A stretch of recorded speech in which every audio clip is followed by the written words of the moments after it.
Welcome back. Today we are having a quick revision for the oral and maxillofacial surgery for the crash course series for competitive exam, and we will be covering the high yielding points of oral surgery in today's lecture. So starting with the local anesthesia, which is the one of the most important topic in oral surgery. Once we give local anesthesia to a patient, there is loss of the pain sensation at the beginning. Then there is loss of temperature, touch sensation and proprioceptive.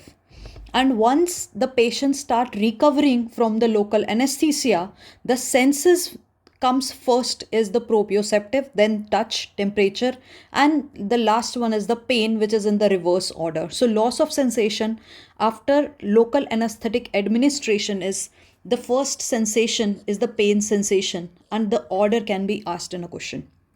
So pain is the first sensation which is lost after giving the local anesthesia. So if a person comes to you with pain in a teeth and you have to either do a root canal treatment or you have to do an extraction of this particular teeth, the first sensation after local anesthetic administration is loss of the pain sensation. Then temperature actually we cannot appreciate.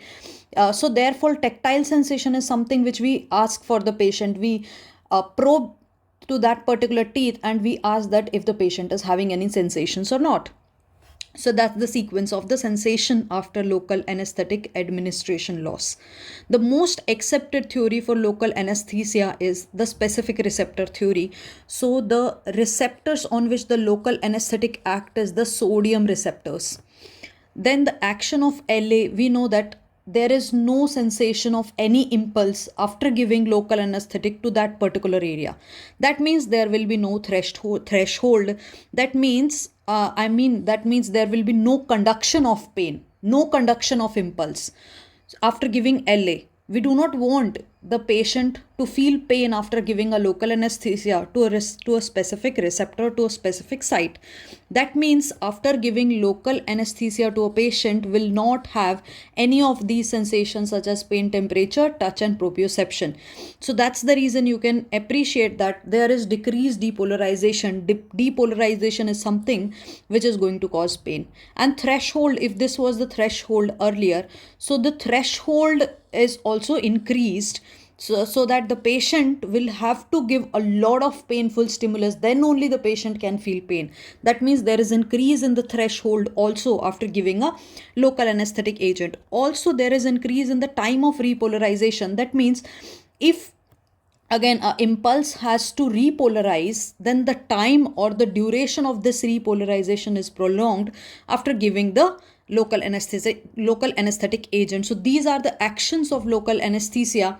That means there is decrease in the depolarization and therefore the impulse is not conducting since there is decrease in the depolarization. Also the potential of the threshold, that is the threshold potential, increases. The time of repolarization is increased. That means there is longer period of repolarization.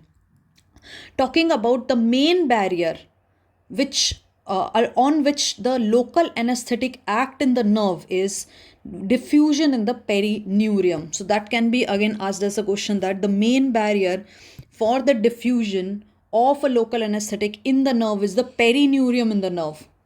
And local anesthetic are defined as the acidic salt of weak bases.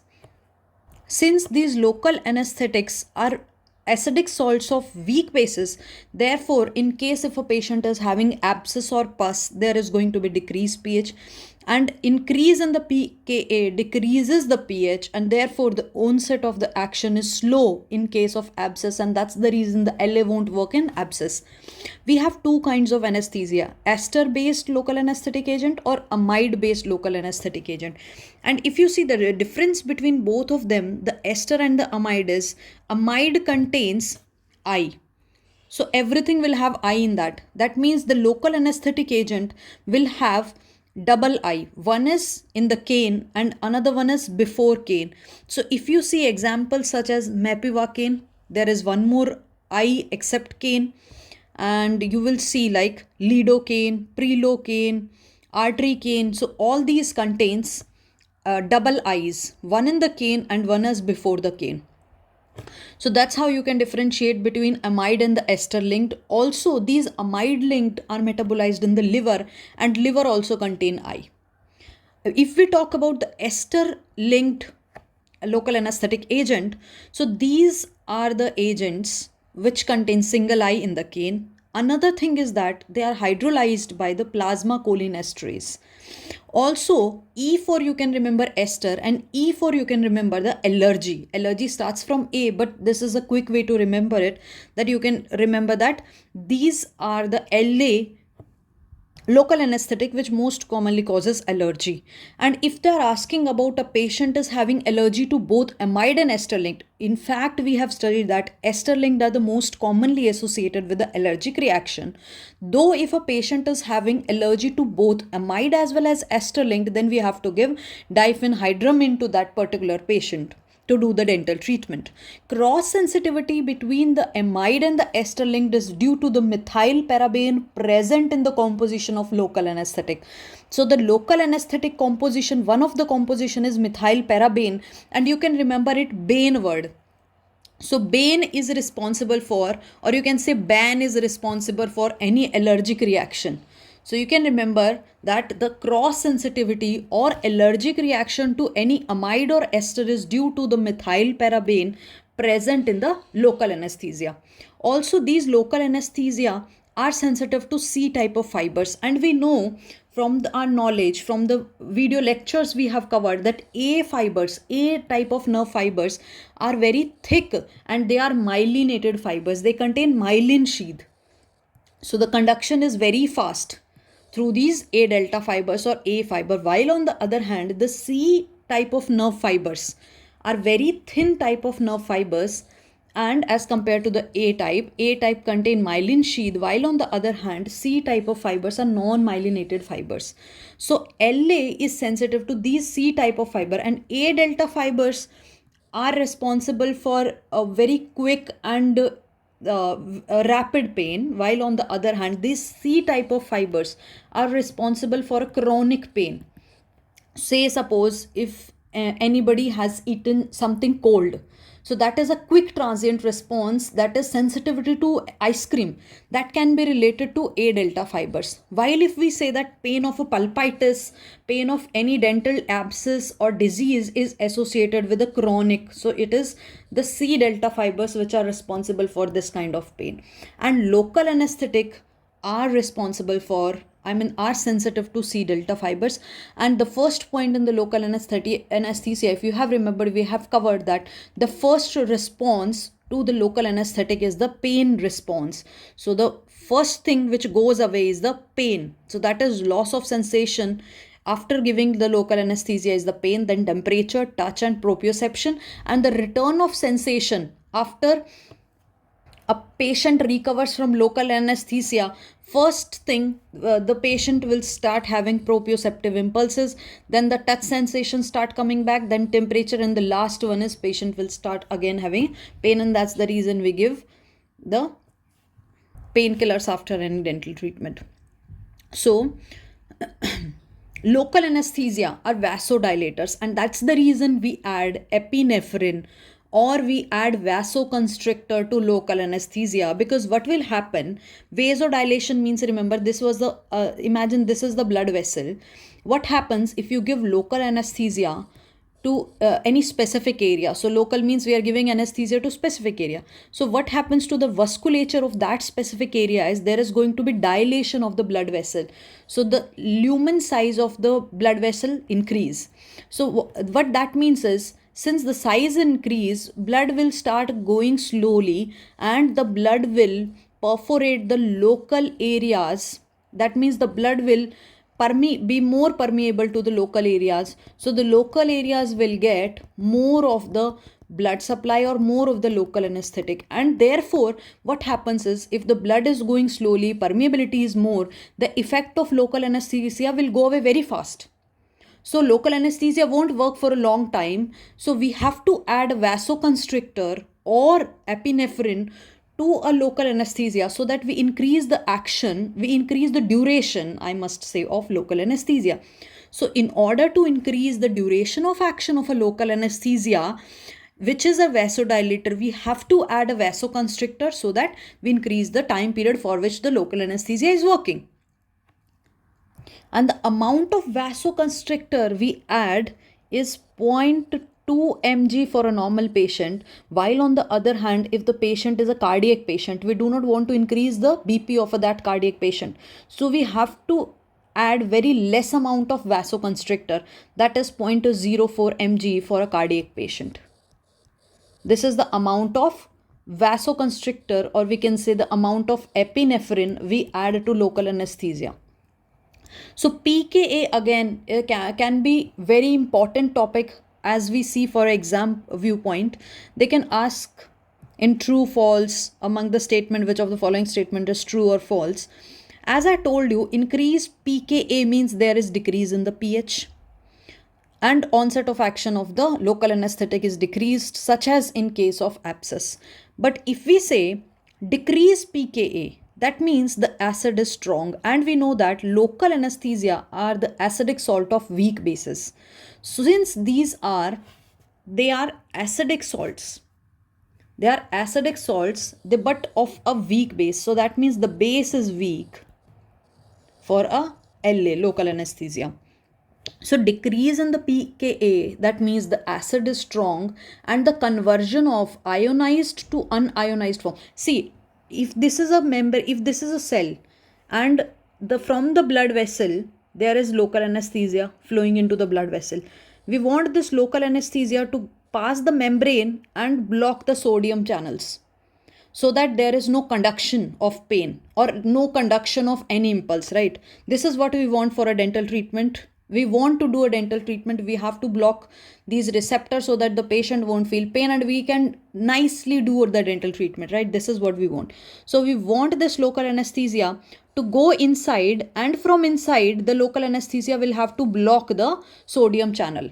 We want to block this sodium channel, and that's the specific receptor theory according to. So for the local anesthesia to enter the cell or to cross the cell membrane, it has to be in an unionized form. So to cross a membrane, the local anesthetic has to be in unionized form. If the local anesthetic is in unionized form, it will cross the membrane very faster. So if it is a strong acid, that means if the type of anesthesia has got decreased pKa, if the pKa is more, that means it is fast acting local anesthesia. So pKa for bupivacaine, which is the longest acting local anesthesia, one of the longest acting, it is having a pKa of 8.1. So they can ask the specific pKa for these types of local anesthetic agent for lidocaine, prelocaine and atropine, and these articaine, lidocaine, prelocaine, all we will be covering in eutectic mixture and all. So lidocaine and prelocaine are used in the eutectic mixture, and we will be talking about. So eutectic mixture is the one which is applied on the topical, as a topical anesthetic agent. And articaine and the prelocaine are the one which causes methemoglobinemia. That also we will be covering. So lidocaine, prelocaine, articaine have got a pKa of 7.8, while on the other hand, one of the longest acting local anesthetic agent, the bupivacaine, has got a higher pKa. That is 8.1, and mepivacaine again has got a pKa of 7.6. Now talking about mepivacaine. Mepivacaine is the least vasodilating, and if it is least vasodilating, that means it is more of a vasoconstrictor. That means we actually need not to apply, or we need not to add a vasoconstrictor to enhance the duration of local anesthetic agent for the mepivacaine. So mepivacaine can be given without a vasoconstrictor in the patient in which the vasoconstriction is contraindicated. In the patient like hyperthyroidism, the vasoconstrictor are contraindicated. So that's the reason we use mepivacaine as a local anesthetic agent, because it is least vasodilating. That means it is more towards the vasoconstrictor side. In the safest LA in children is 2-chlorprocaine, and you can remember it that C for children and C for chlorprocaine. So C for chlorprocaine. 2-chlorprocaine is the safest LA. For children, it has got a short duration, and if it is working for a less period of time, there is less chances of having toxicity since it is excreted out. The local anesthetic agent which causes methemoglobinemia, so what happens, say suppose that's a hemoglobin, okay, in an RBC. So in the methemoglobinemia, Fe2 plus gets converted to Fe3 plus. Fe3 plus has got no affinity for the oxygen. More of the Fe3 plus is formed. Therefore, there is less of Fe2 plus, and Fe2 plus is actually one which is responsible for binding to the oxygen. So basically more of the meth hemoglobin is formed. And the LA responsible for this more of meth hemoglobin. See, if there is less of hemoglobin, if there is more of meth hemoglobin, that means less of hemoglobin is available for the oxygen. If less hemoglobin is available for oxygen, then there is decreased oxygen, that is the patient can go into hypoxia. So this type of hypoxia can be hypoxic hypoxia that we have covered in the oral pathology series. Now talking about the oral surgery perception, which is the local anesthesia which causes methemoglobinemia, is prilocaine and artericaine, and this we have covered just now, that prilocaine and artericaine are the one which causes methemoglobinemia, and lidocaine and prilocaine, if you remember, lidocaine and prilocaine are the one which are used for eutectic mixture. So eutectic mixture of local anesthesia, which is EMLA, it is a topical anesthesia which is a 5% cream which contains 25 mg per gram of lidocaine, 25 mg per gram of prilocaine. So eutectic mixture contain lidocaine as well as prilocaine, both contains 25 mg per gram each. And the patient on tricyclic antidepressants. In these particular patient also we cannot give epinephrine, non-epinephrine or levonorepinephrine. So all of these three are the vasoconstrictors. Also in patients having hyperthyroidism, we cannot give the vasoconstrictor. So all of these patients, the vasoconstriction is contraindicated. Local anesthetic without adrenaline and local anesthetic with adrenaline. So they can ask you the safest dose, they can ask you maximum dose, how much local anesthesia we can give to a patient. Now, if we add adrenaline to a local anesthesia, it is going to prolong the action. That means we can give more of the LA since there will be less of toxicity. So with the adrenaline, we can give more of LA, that is 7 mg per gram. Up to 500 mg we can give to a particular patient. And LA without adrenaline is 4.4 mg per gram, and up to 300 mg we can give. So this point we have to remember, it's a very, very important point. LA without adrenaline is less since there is no vasoconstrictor. So we can give up to 4.4 mg per kg.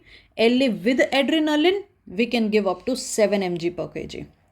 Now, the purpose of adrenaline is it increases the duration of action of local anesthesia since it is a vasoconstrictor. Normally, to a normal healthy individual or a class 1 patient, we can give 0.2 mg of adrenaline. That is 0.01 mg per ml is added to the local anesthesia.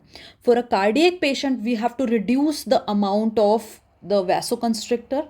Since the vasoconstrictor is going to constrict the vessels, it is going to imagine a pipe with the water. So if the pipe is broad, that means water will flow slowly. If the pipe is very thin and if you press it, the water is going to go in a pressure. So it is going to increase the blood pressure. We do not want to increase a blood pressure for a cardiac patient which is already having a high blood pressure. So in these particular kind of patient, we have to decrease the amount of vasoconstrictor. So we give a vasoconstrictor of 0.04 mg for a cardiac patient, and the amount of adrenaline we give for A normal individual is 0.2 mg. So you have to remember this point. For a normal individual, we give 0.2 milligram of adrenaline. For a cardiac patient, we have to reduce the dose of vasoconstrictor. We give 0.04 mg of the adrenaline. The speed at which we have to administer a local anesthetic is 0.1 ml per second. And the most common local anesthetic agent we use is 1:80,000 xylocaine HCl, which is basically a lidocaine. Okay, so 1:80,000 xylocaine HCl is the most common lidocaine or most common anesthesia we administer with 2% of adrenaline. Epinephrine, in case of anaphylactic reaction, epinephrine, which is a vasoconstrictor, it is used in 1:1000 IM. We give this in the IM state if a patient is having allergic reaction.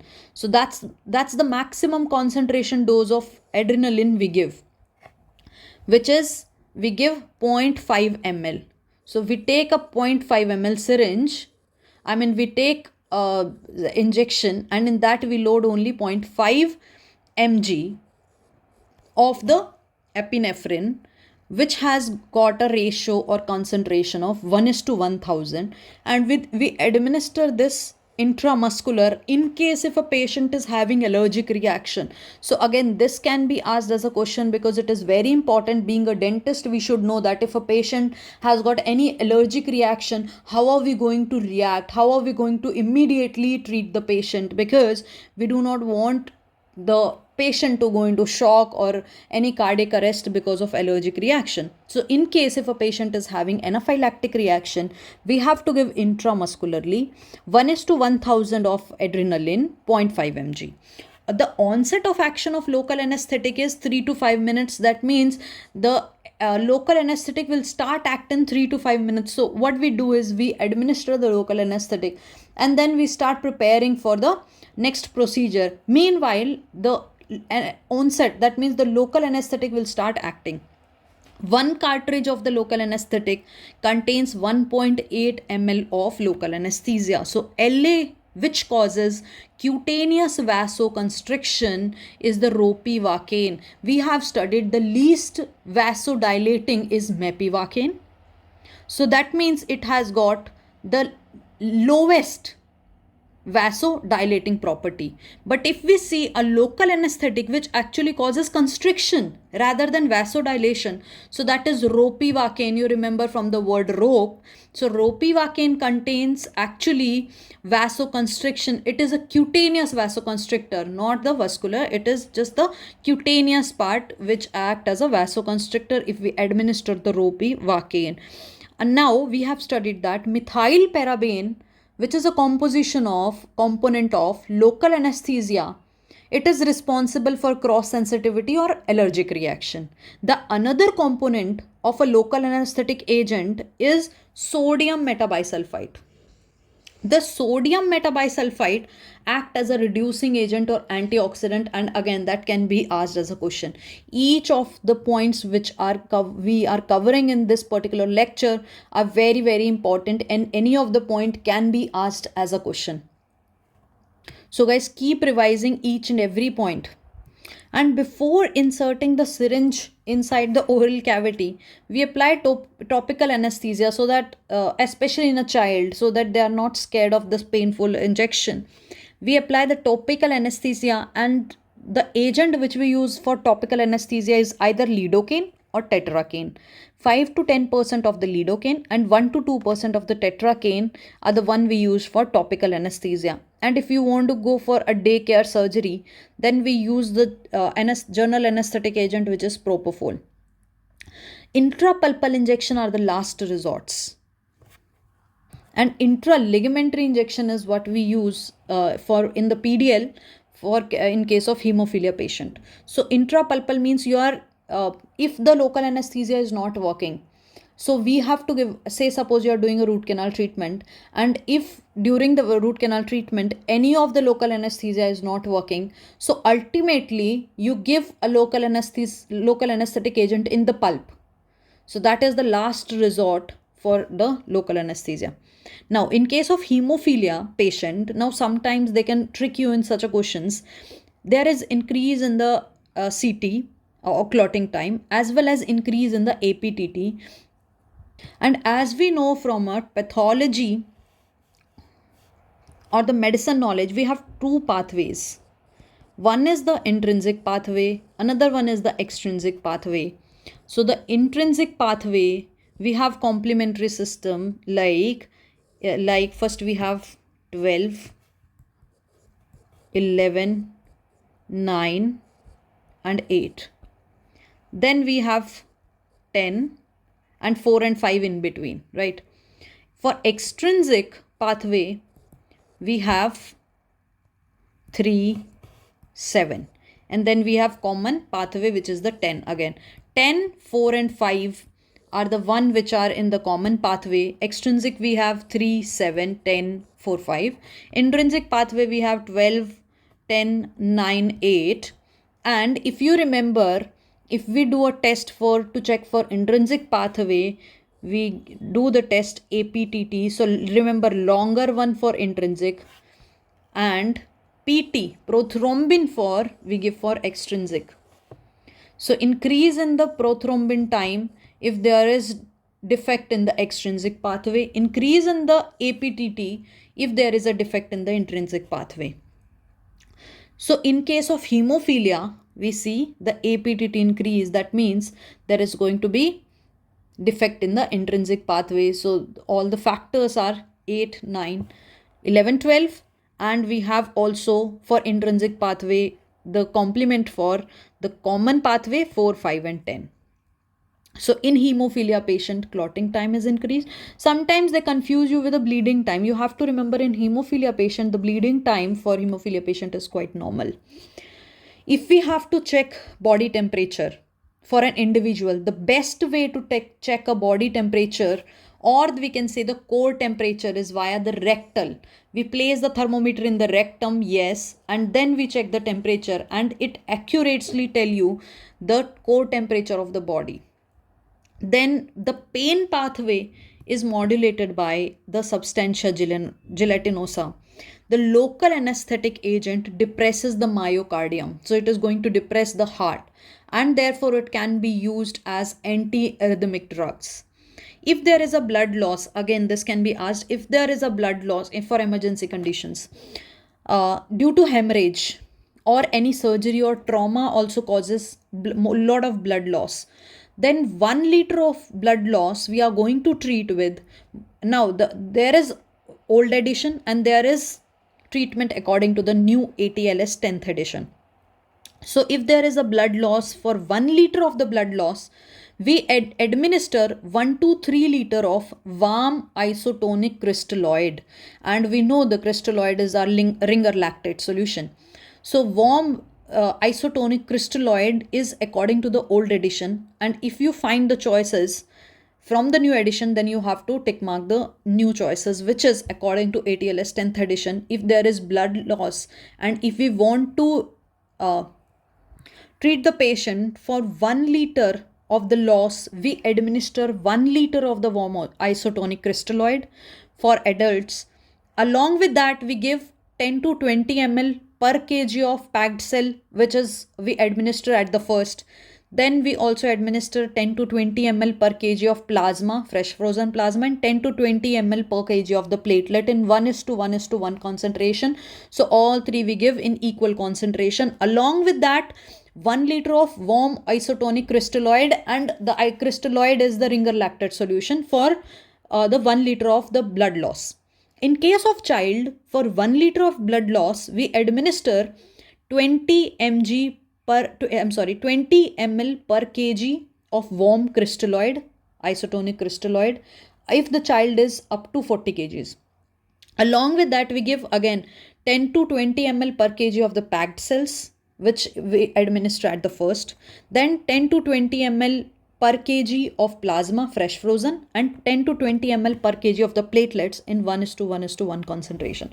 So if a patient come to you after blood loss, after any hemorrhage or during surgery or trauma, then for 1 liter of the blood loss, you have to administer 1 liter of the ringer lactate worm. Along with that, earlier was only this, that we give 2 to 3 or 1 to 3. Some books are written 1 to 3, 2 to 3 worm isotonic crystalloid. But now the guideline has changed. Along with the crystalloid, we give packed cell, we give plasma, and we give platelets. How much we give? 10 to 20 ml per kg of that individual. For adult, we take 60 kgs per kg, right? And all of the three we give in 1:1:1 concentration, 10 to 20 ml per kg. And the best indicator to determine a fluid replacement, that means if the patient has come after surgery or trauma, or any, suppose if the patient has come after any trauma, so how much fluid to give? How would you determine that? How much fluid we should give to that individual? That we check via central venous pressure. And best indicator to determine the tissue perfusion, that means if we have started with the fluid and we are checking how much fluid the tissues are getting, say suppose after especially a burn injury, then we check the urine output that particular patient. Now talking about CPR, cardiopulmonary resuscitation. So the first step for CPR is, now again this can be asked as a question, and the first option, if you see that lying down the patient on a flat surface, or if in an option, check the scene safety. That means you don't start the CPR on, like say suppose on a chair.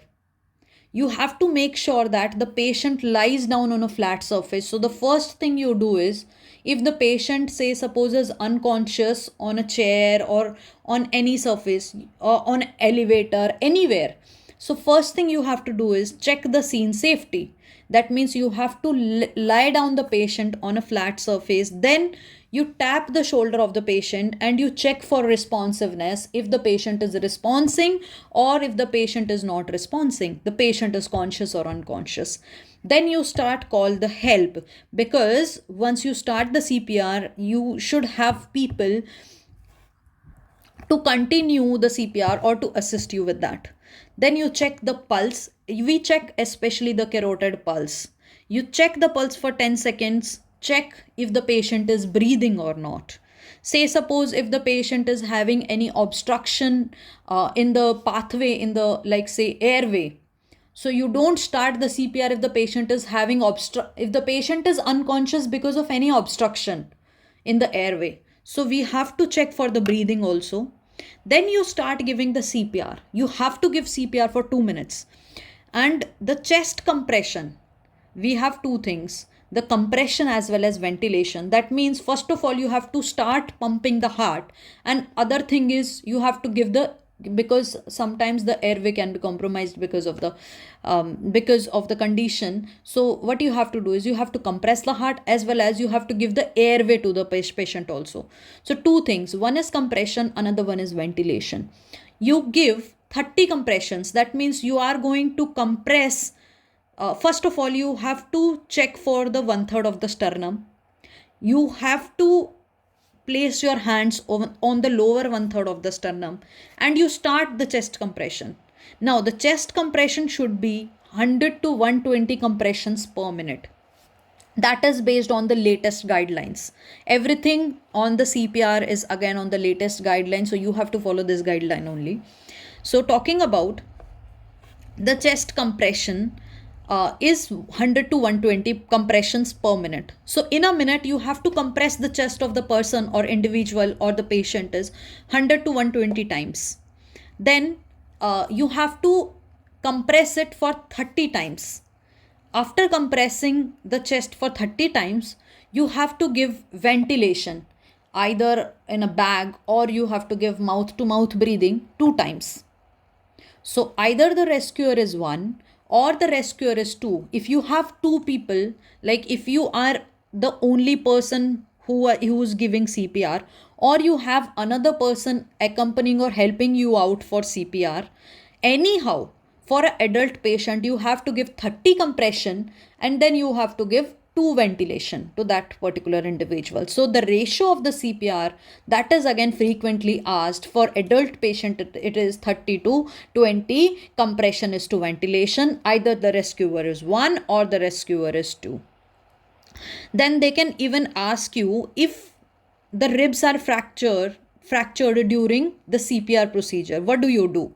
Actually, while giving CPR, ribs may get fractured, but you don't stop. You don't discontinue giving the CPR. You have to continue giving the CPR. Again, that can be asked as question. And how much pressure you are going to apply while giving the chest compressions? So the depression in the sternum, because you are giving in the lower 1/3 of the sternum, say this is we have the chest bone or the sternum. So lower 1/3 of the sternum, you apply pressure while giving the CPR, and the sternal depression should be 5 centimeters, or I can say 1.5 to 2 inches. 1.5 to 2 inches, the chest should be depressed. Now, hip joint act as a fulcrum, and the question which is asked frequently is the most common solid organ traumatized in the CPR. Most frequently student answers heart, ribs, or anything. You have to remember this, that most common organ that is traumatized in the CPR is liver, and that is because of the excessive pressure that is put on the Xiiphi sternum. So if you give very forceful compression, if you press very hard for a chest compression, then there is excessive pressure on the Xiiphi sternum, and because of that there can be a liver damage. So the most common organ which is traumatized during a CPR is the liver damage. Now for adult, we have studied that we give 30:2 compression is to ventilation ratio for CPR for a child, for an adult. For a child, if the rescuer is 1, then we give 30:2. That means 30 times we compress the chest, and after compressing 30 times, then we give 2 breaths, 2 ventilation. That is if there is only 1 rescuer, that means you are the only person who is giving CPR. If there are 2 rescuers, then 15 times compression, 2 times ventilation. Then you cross, then the other rescuers start giving CPR. You rest for that particular time. Then again 15 compressions and 2 ventilation if the rescuer are 2. If the rescuer is 1, same as that of adult, that is 30 compressions to 2 ventilation. For neonate, a newborn child, it is 3:1. 3 compressions, that you use fingers for compression, ventilation or CPR. 3 compressions is to 1 ventilation, and 2 rescuers are mandatory. That means there should be minimum of 2 people to give CPR to a neonate or a newborn. So coming to impaction, the most common impacted teeth is the mandibular third molar. Second most common is the maxillary third molar. So because of the ramus, the mandibular third molar, we can say reduced space. We can say the mandibular third molar is the most common teeth which is impacted. And dry socket, which is due to the loss of the blood clot from the extraction socket of the mandibular third molar, is the most common. So the most common teeth involved with the impaction is mandibular third molar, and dry socket is the most common complication of mandibular third molar impaction. Maxillary third molar is the second most common impacted teeth. Third most common is the maxillary canine. Fourth most common mandibular premolar, and mandibular canines are the least impacted teeth. Then we have the Winter's classification. So Winter classification is based on the long axis of the second molar. Say we have the second molar, the long axis of the second molar to the long axis of the third molar tells about the Winter classification for the mandibular third molar impaction. So if it is vertical, that means these 2 lines are parallel, we call it vertical impaction. If these 2 lines are perpendicular to each other, then we call it a horizontal impaction. If it is towards the midline, it is mesioangular, away from the midline is distoangular, and towards the buccal bone is buccoangular, towards the lingual cortical plate is the linguoangular. Also, we have Pell and Gregory classification for again the mandibular third molar, and it is based on the relationship of the tooth to the ramus as well as to the mandibular second molar. So, say suppose this is the ramus, here is the ramus, and here is our second molar tooth. So, the space between the second molar and the ramus tells about the relationship according to Pell and Gregory classification. If there is sufficient space for the eruption, say suppose if the second molar is situated or it is placed here, we have sufficient space for the eruption of the mandibular third molar, then that's a class 1 relationship according to Pell and Gregory. If there is insufficient space, then we call it, if there is moderately sufficient, I must say, then it is a class 2.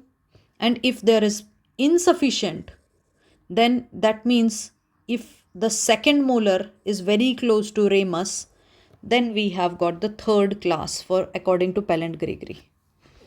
And according to Pell and Gregory, there are positions also. So the vertical, we say the relative depth, say suppose that's a ramus, here we have the mandibular second molar. So we draw a vertical line, a line horizontal to a second molar. So occlusal line we can say. It is going to tell, so that's a occlusal plane or occlusion line, how deep is the third molar to this plane. How deep is the third molar to the occlusal plane or a plane to the second molar tells us the position according to Pell and Gregory. So if there is positioning of the third molar to the level of the mandibular second molar, which is the highest point. So we are talking about the highest point of the third molar. If it is to a level of the mandibular second molar or to a level of occlusion plane, we call it position A.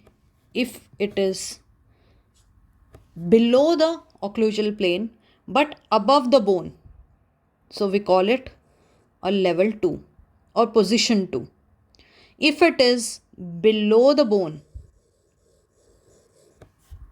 or we can say it bony impaction, then that's a position C according to Pell and Gregory. So based on that we have, so position C is going to be high difficulty level for the extraction. Again, a class 3 is going to be a high difficulty level for extraction of the mandibular third molar.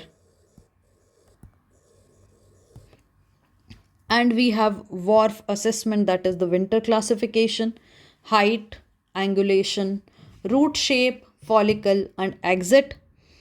Winter classification, 0 is for vertical. Mesioangular for a mandibular third molar is the easiest. So remember, that's for a mandibular third molar. So you can remember it. D for difficult, D for distoangular. So if it is a distoangular impaction, that's the most difficult.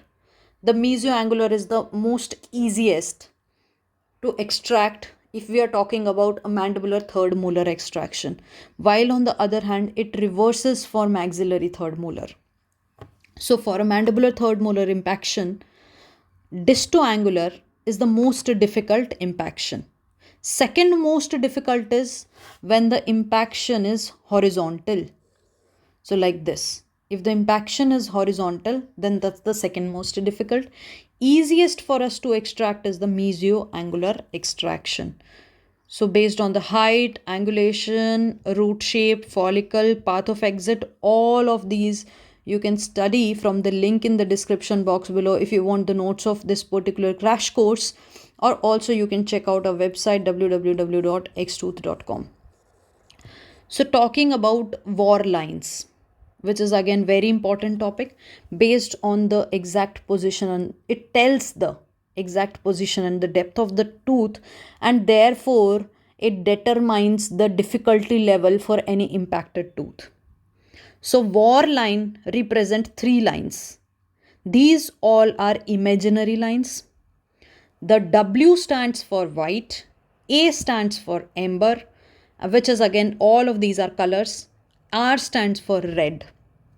So white lines tells about the depth of the mandibular third molar impacted teeth.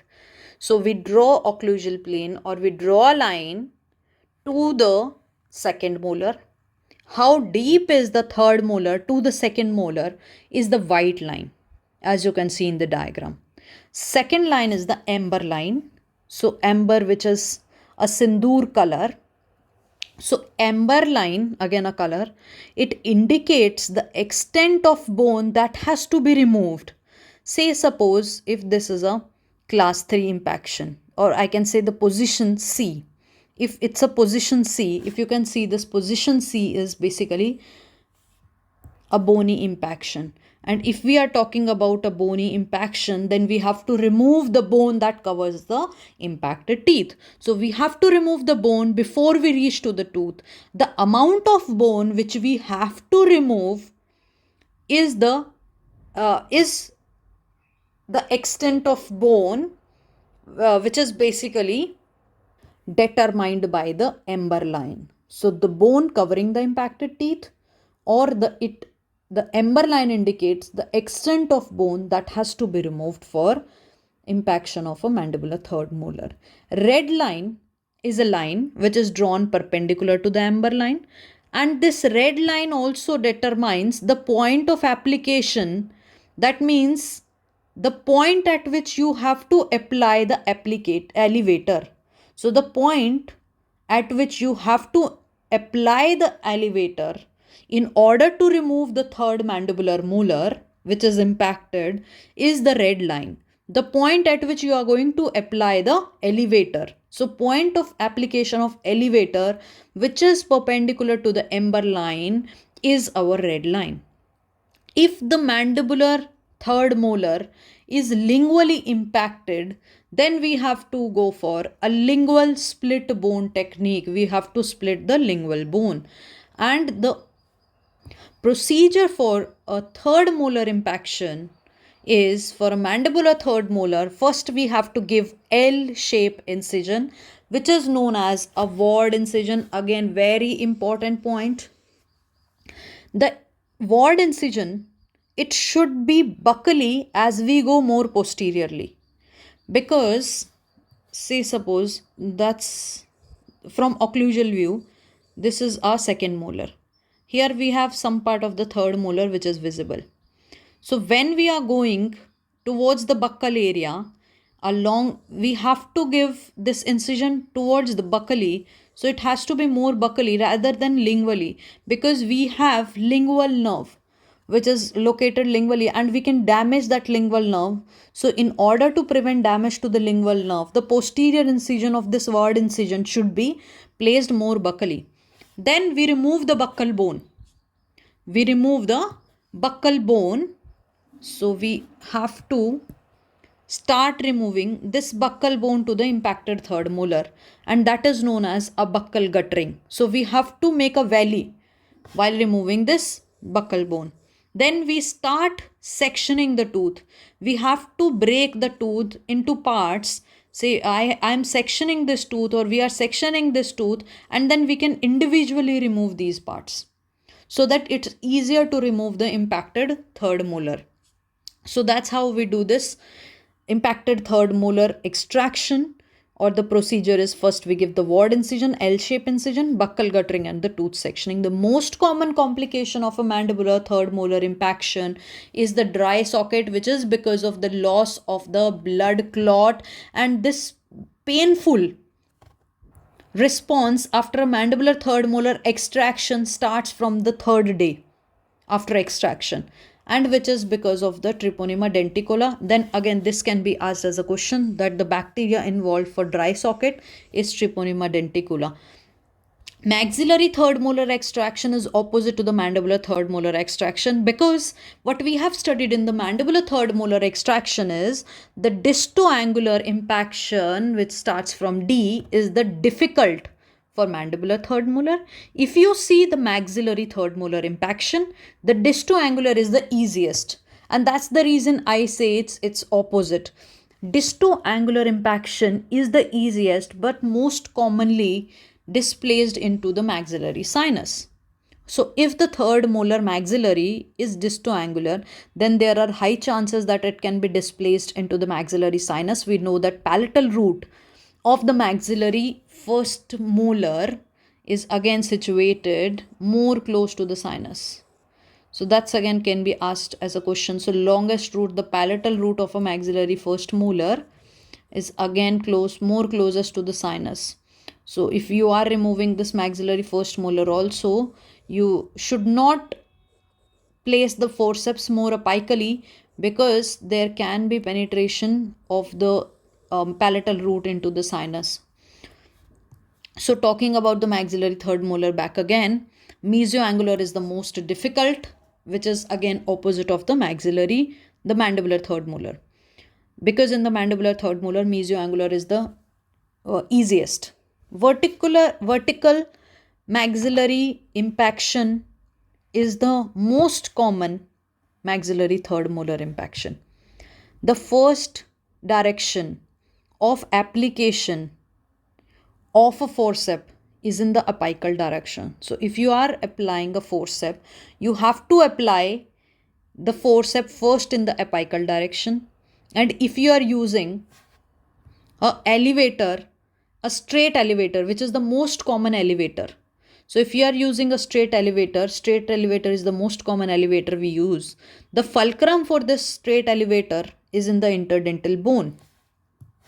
Say suppose this is one tooth, the another tooth, and here we have the interdental septum. So if you want to luxate this tooth, the force of application, or we can say the fulcrum of this elevator, is going to be this interdental bone. If you use the adjacent tooth as a fulcrum, then the adjacent tooth also will be mobile. So we do not want this to happen. We use interdental bone as the fulcrum for the elevator. Now, rotary movement during the extraction is used in two teeth. Most commonly the maxillary centrals and the mandibular second premolars. Since they have more of a round root, so you can also use a rotatory movement during the application of a forceps during the extraction. If the patient is having any bleeding disorder such as hemangioma or hemophilia, then we use a rubber band extraction so that there is less blood loss. There are two types of extraction. One is we use forceps. Another one is like a third molar extraction, which is a surgical extraction. So if we are using a forceps, then there is no need for suturing.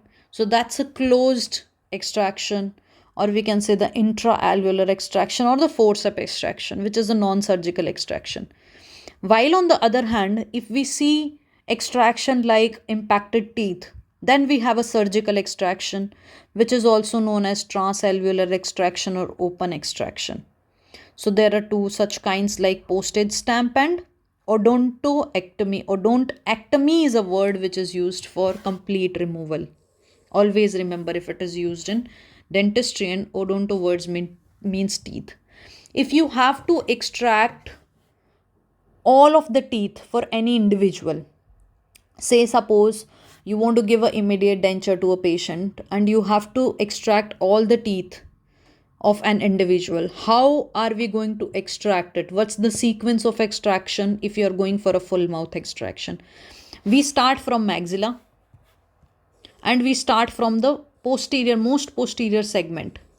So most posterior you are going to exclude the first maxillary molar on both sides, first molar, and then you start coming anteriorly. You leave the canine also on both sides, and then you extract maxillary first molar and canine. Then the same sequence is for mandibular. So in the mandible, start with the most posterior teeth, exclude only first molar on both sides, then start with the anterior teeth, exclude only canine, and then in the last you extract the mandibular first molars and the mandibular canine. So that's the sequence of a full mouth extraction. Now, intraseptal alveoloplasty. So if you are reshaping, alveolo word means alveolar bone, plasty words mean you are reshaping anything. So intraseptal alveoloplasty is a kind of alveoloplasty. Say suppose if you have done extraction to an individual, or if you want to change the shape of the alveolar bone for any individual. So intraseptal is, see, alveolar bone is the bone which is covering the tooth area, right? Tooth bearing area or root bearing area. So intraseptal alveoloplasty, such example of intraseptal alveoloplasty is Dean's alveoloplasty, wherein you are going to reshape only the labial cortex of the bone. So in case if an individual is having a maxillary overjet, say suppose that's the side view, and this is the maxillary bone and that's the mandibular bone.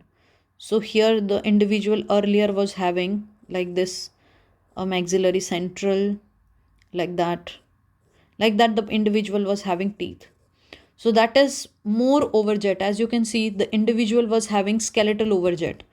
And in case if individual is having a skeletal overjet, in that case what you can do is you can fracture this maxillary bone and adjust it. So that means you are plasting or you are reshaping the alveolar bone. If it is done only in the labial cortex, that is known as Dean's alveoloplasty, again can be asked in true false or in any statement types question, wherein they can ask that Dean's alveoloplasty is related to the labial cortex. They can also give both the maxilla and the mandible are involved in Dean's alveoloplasty, but the answer is going to be only the labial cortex, only the maxilla. So only the maxilla, labial cortex is involved. That means we are going to decrease the overjet in case of Dean's alveoloplasty. If we are talking about Obsweger modification of intraseptal alveoloplasty, then we are talking about both the palatal bone as well as the labial bone. So labial and palatal cortex are involved in Obsweger modification of intraseptal alveoloplasty, while in case of Dean's alveoloplasty, only the labial bone. So you remember that Dean's alveoloplasty is only the labial cortex. Obsweger modification is labial and palatal, both of the cortexes. Then we have Keen's approach or a transoral approach.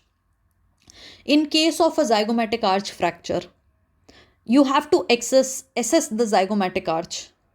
So if you are going from the oral cavity, reaching up to the zygomatic arch, say suppose in case of a zygomatic arch fracture, and if you are approaching from the oral cavity, that's a Keen's approach.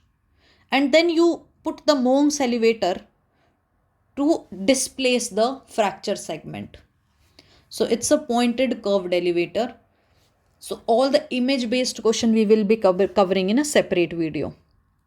The most common site, or I can say the most preferred site for grafting of a bone is ilium. And anterior ilium is used via a clamshell approach. Now talking about few radiographs. OPG, oral pentomer radiograph, is used to determine a mandibular fracture. The most common mandibular fracture is the condylar fracture, which is contralateral. Say suppose if the individual is having a fracture over, say this is the mandible, right? So if a person is having injury from this side, so the person will have a condylar fracture of the opposite side and can have angle fracture of the same side. So the condylar fracture are the most common mandibular fracture. Then we have the angle fracture, second most common, and symphysis fracture is the third most common. In order to check or in order to determine a ramus angle defect, fracture in the ramus angle or in the posterior body, we go for lateral oblique radiograph. This we have already covered in the multiple choice question. All these X-ray we have covered in the radiology section of our multiple choice question series. So we are not going in detail. Lateral oblique is used to assess any fracture line in the ramus angle or the posterior body. Posterior anterior view. So the X-ray tube is coming from the posterior region, that is from the back region of the head, and coming anteriorly, anterior region of the face is towards the cassette. So it is going to determine the midline or any symphysis fracture. Reverse down view as well as transorbital view we used for any condylar fracture. So reverse trans view is for condylar neck fracture or displacement of condyle. And transorbital view we are going to check for articular eminence, condylar head, condylar neck fracture.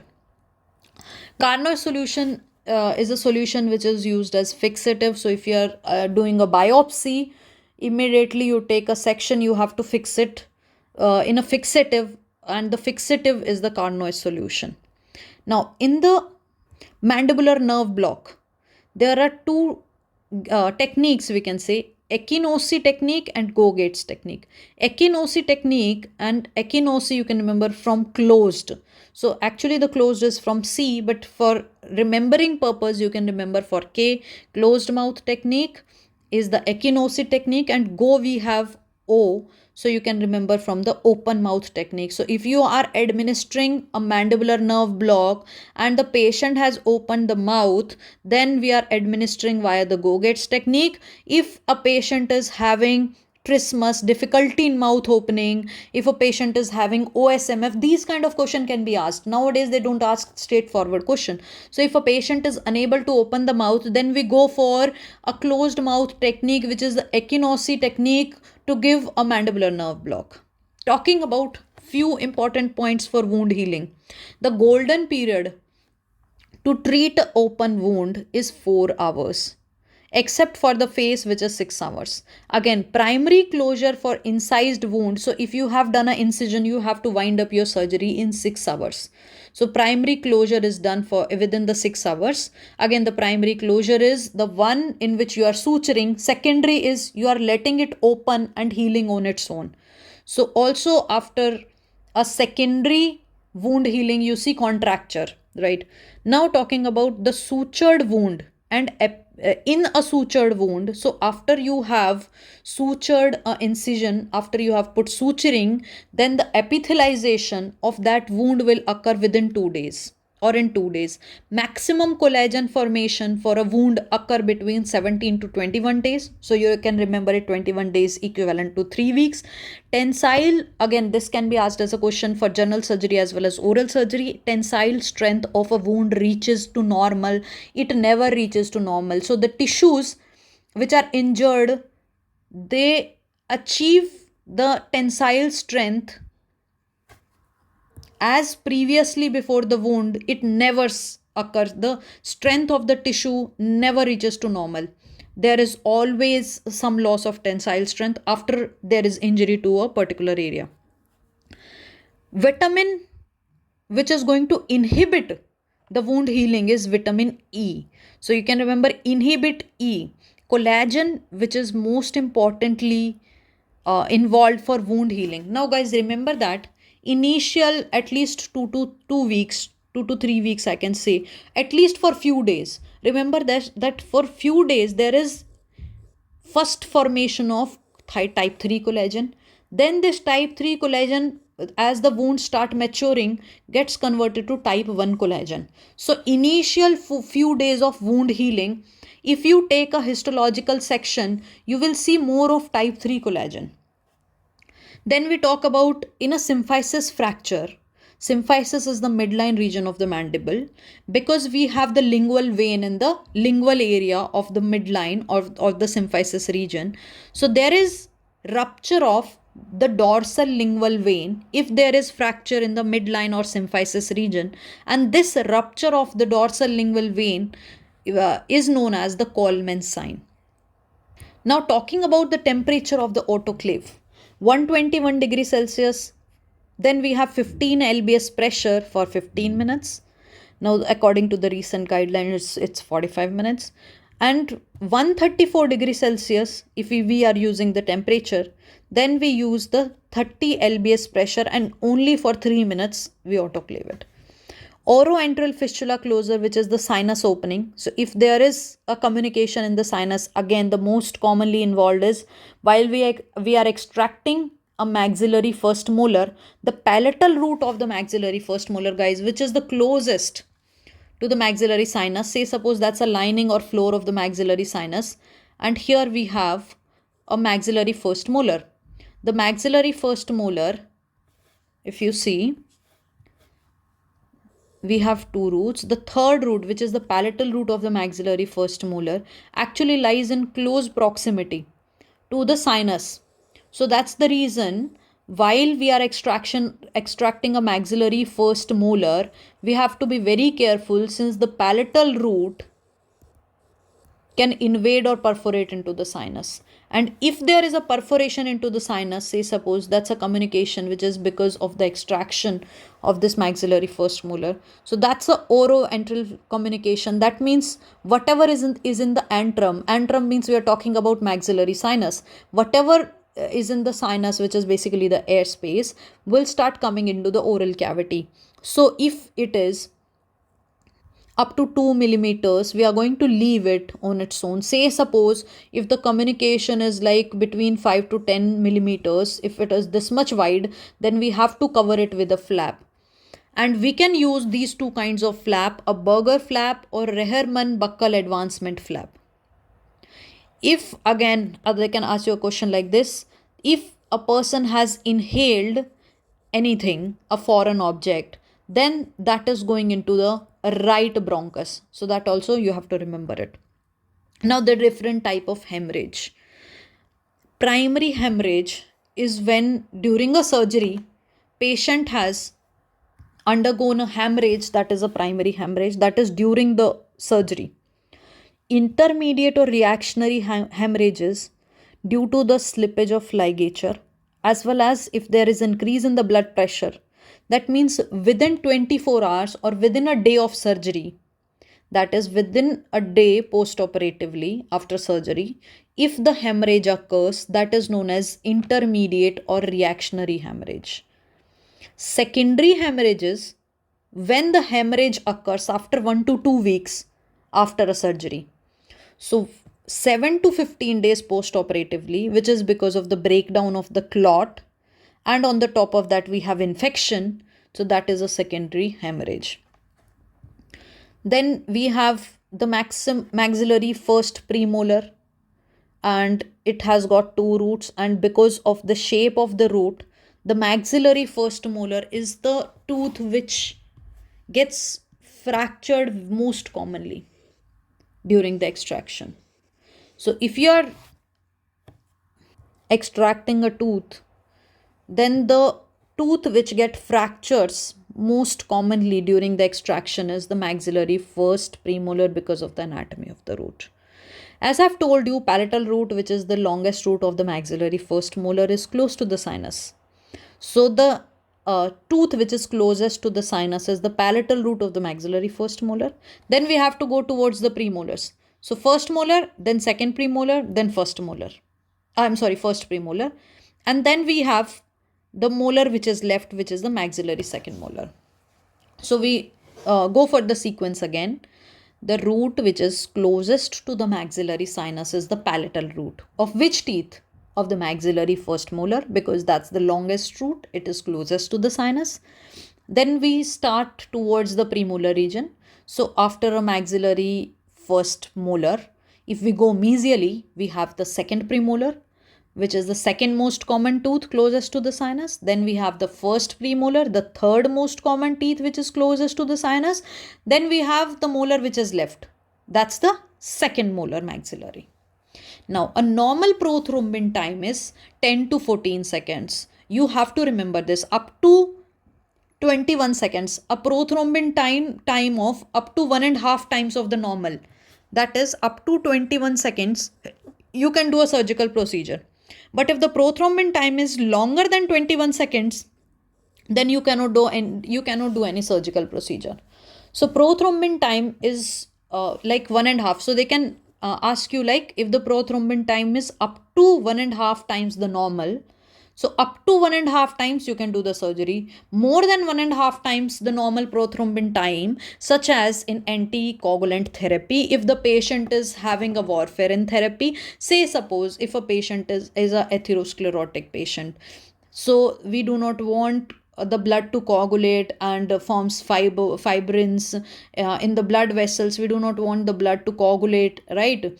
So we want to prevent the risk of ischemia and all. So in that case, we put the patient on warfarin therapy, so anticoagulant therapy. Or if the patient is having a liver disease or any extrinsic factors deficiency, in that case there is going to be increase in the PT. And if you remember, in case of intrinsic factors, like we have studied in hemophilia patient, in hemophilia or any intrinsic factor disease, there is increase in the APTT. So longer for intrinsic. So if there is deficiency of any intrinsic factor, which are 12, 11, 9, 8 and common factors 10, 4, 5. Either deficiency of this, or if a patient is having hemophilia, APTT will be prolonged.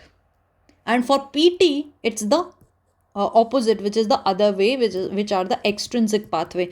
And I have also told you in this particular series that the extrinsic factor are 3, 5, 7, and then we have the common like 10, the 3, 7, 10, and the common pathway like 4, 5 and 10 again. These are the extrinsic factors. So increase in the PT for extrinsic pathway disorders, for extrinsic factor disorders. Also, we see increase in the PT or the prothrombin time patient having warfarin therapy. And if the prothrombin time, or in the liver disease also, if the prothrombin time is more than 1.5 times the normal prothrombin time is 10 to 14 seconds. If it is longer than 21 seconds, then we cannot do any dental treatment or any surgical treatment, I must say. Now talking about the nitrous oxide for adults, we are talking here.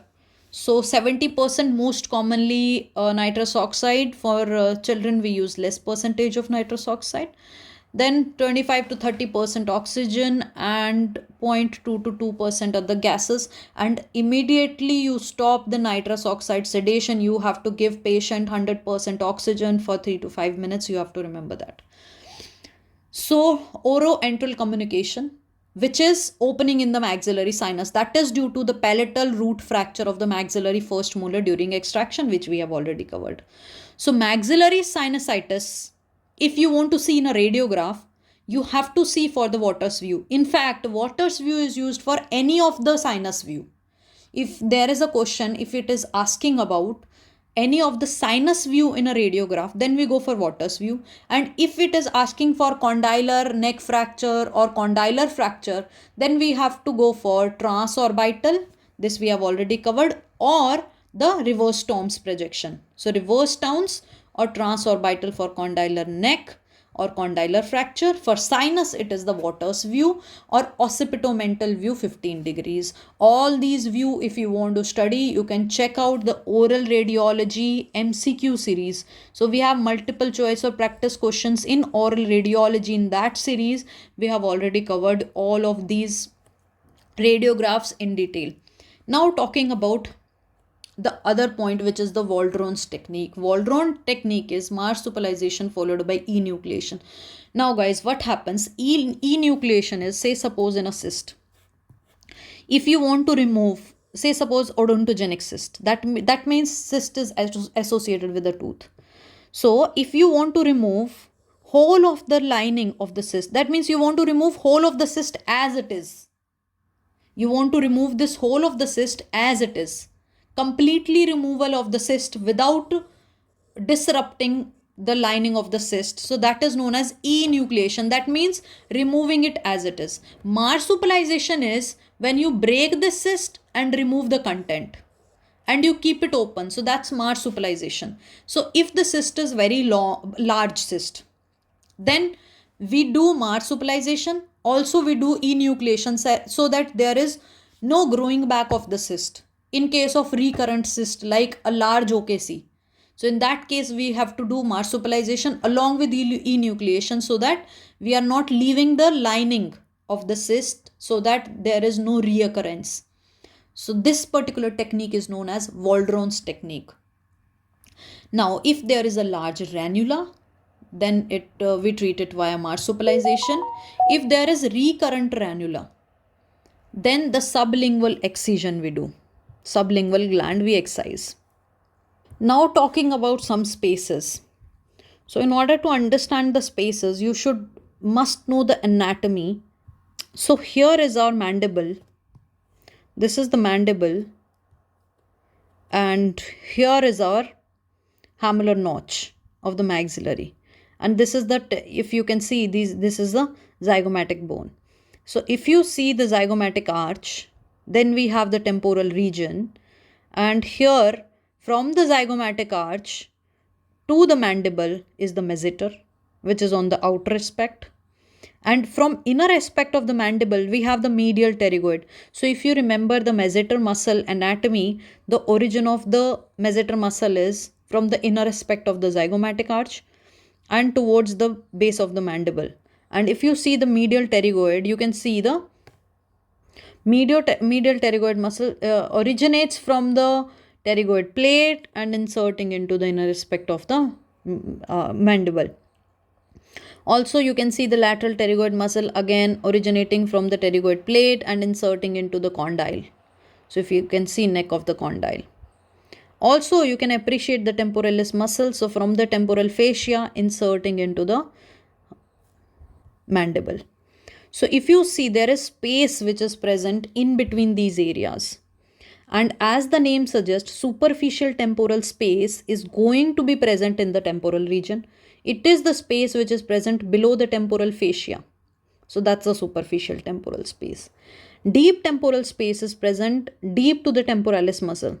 So superficial temporal space is superficial to the temporalis muscle, while deep to the temporalis muscle is deep temporal space.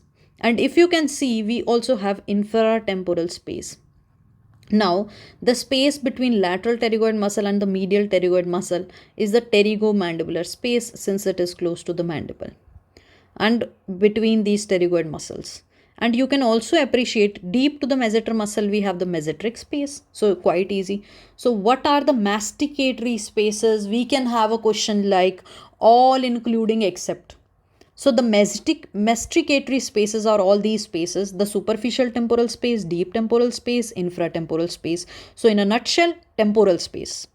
Then we have the pterygomandibular space and the Magitrix space. All these are masticatory spaces. So the masticatory spaces are the superficial temporal. Anytime you are asking this question, you have to revise this diagram in your head. And it's quite easy. Like, you know all of these muscles of mastication and you just have to visualize it in your head. So superficial temporal, deep temporal or infratemporal. Then we have the mesenteric outside. And from inside we have the pterygomandibular space. So these are the Magitrix spaces. And as you see, the space between the lateral pterygoid, guys, we have already covered the space video in the anatomy. So if you want to watch a animation or three-dimensional anatomy of these particular spaces, you can watch a video which is in the anatomy series. So we have spaces, different spaces in the anatomy series, wherein we have seen all the spaces in the 3D.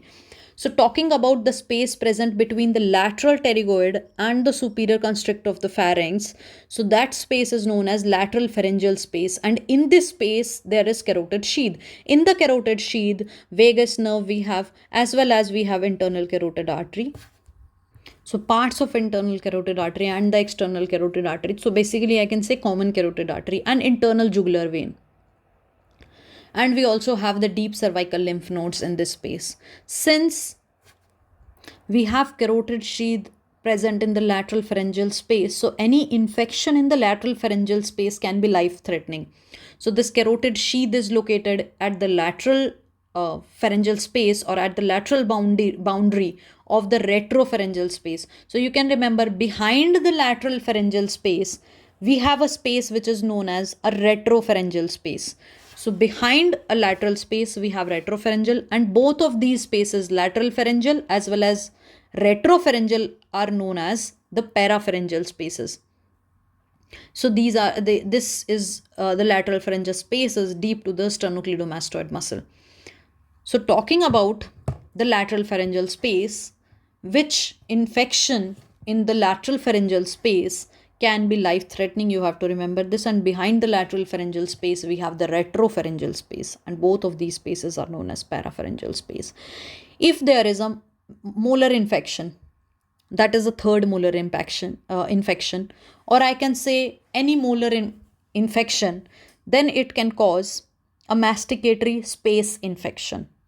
And clinically, this masticatory space infection will be presented as trismus. So patient won't be able to open the mouth. So if you have seen a patient with a third molar impacted teeth or infected third molar, or any patient or yourself with a molar infection, then the patient present you with the inability to open the mouth. That's the trismus.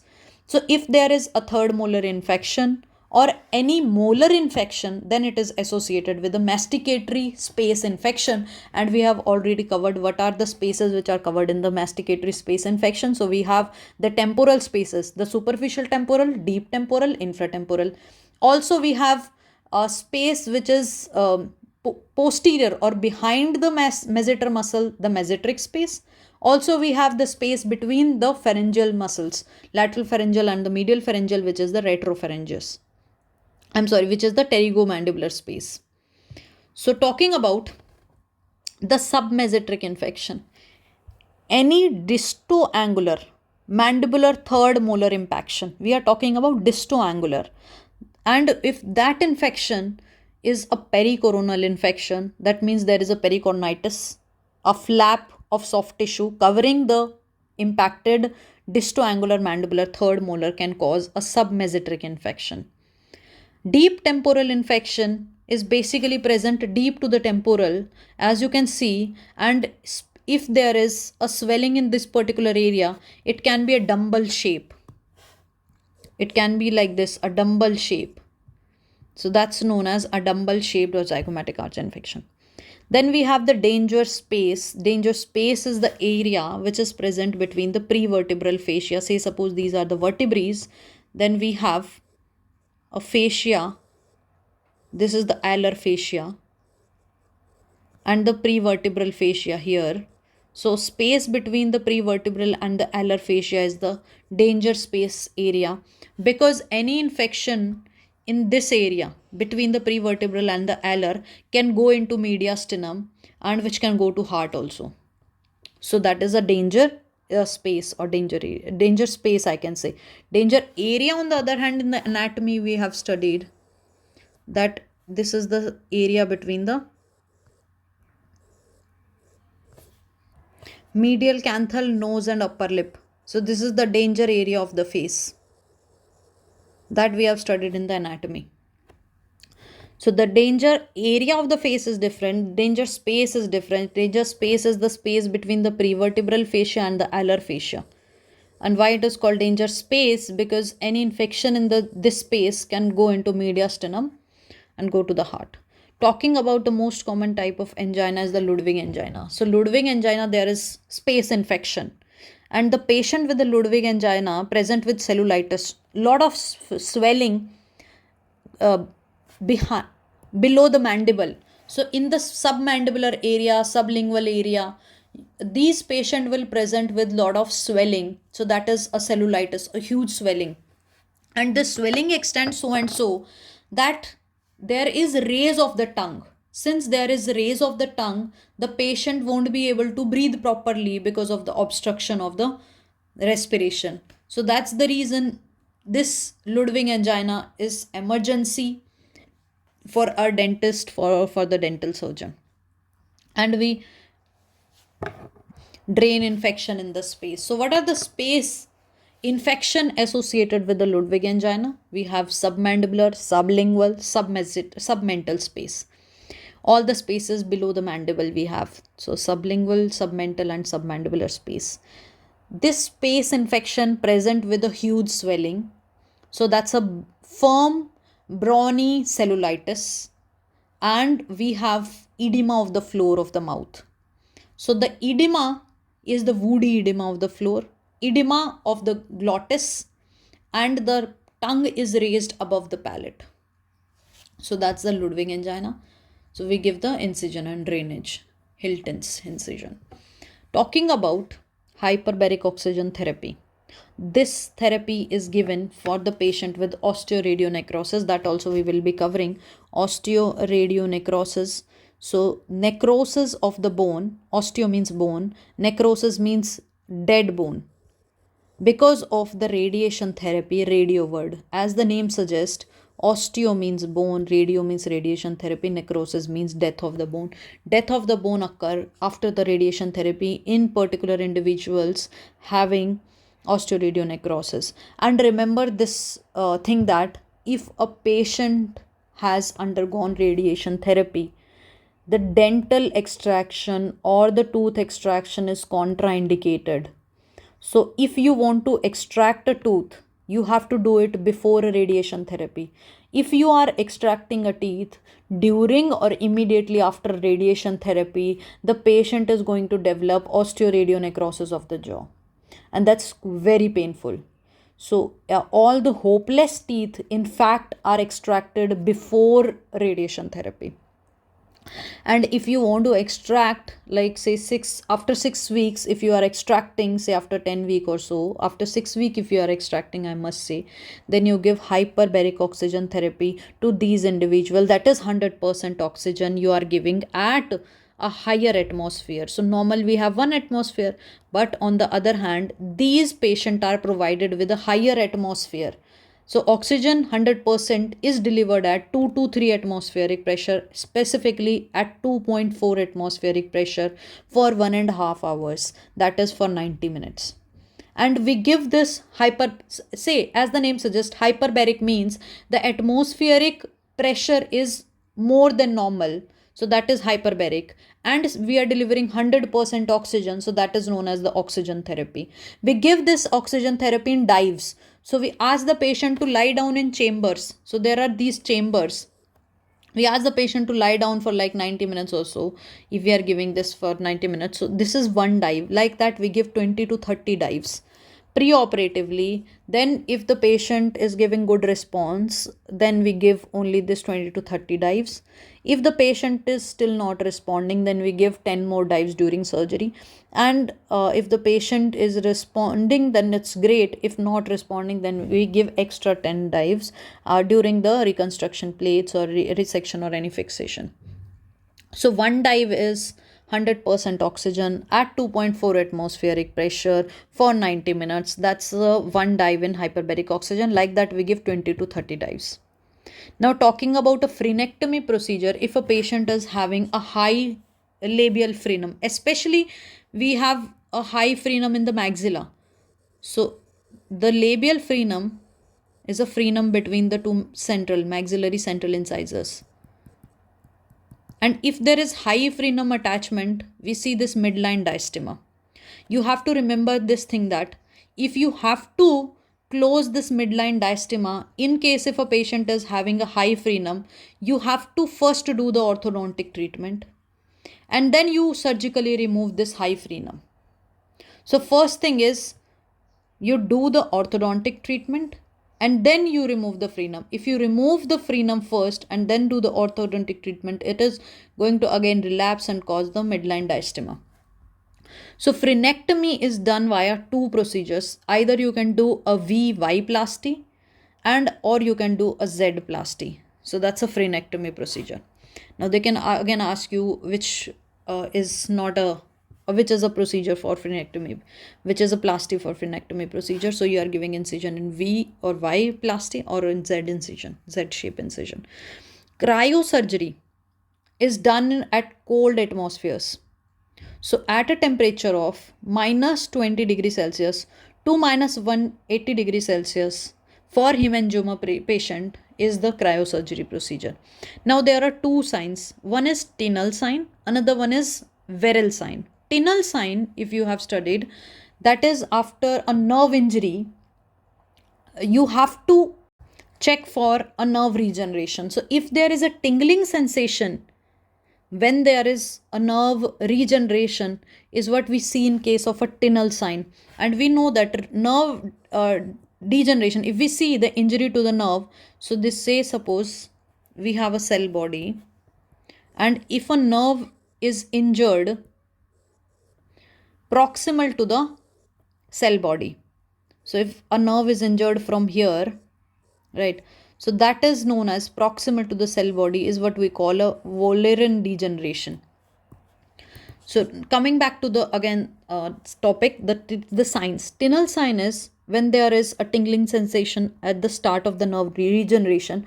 Say suppose if you have done a nerve resectioning, or if accidental exposure to the nerve have caused the damage to the nerve. So in that case, you check for a Tinel sign after some time, a couple of days, a couple of weeks. Then there is a tingling sensation. If there is start of nerve regeneration, that is we observe, this sign is known as Tinel sign. The another one is Verrill sign. So in the Verrill sign, there are three things. One is the partial ptosis of the eye. So you will see, say this is a normal eye. Then you will see this partial ptosis of the eye, half of the eye is closed, or you can see this upper eyelid which is drooping.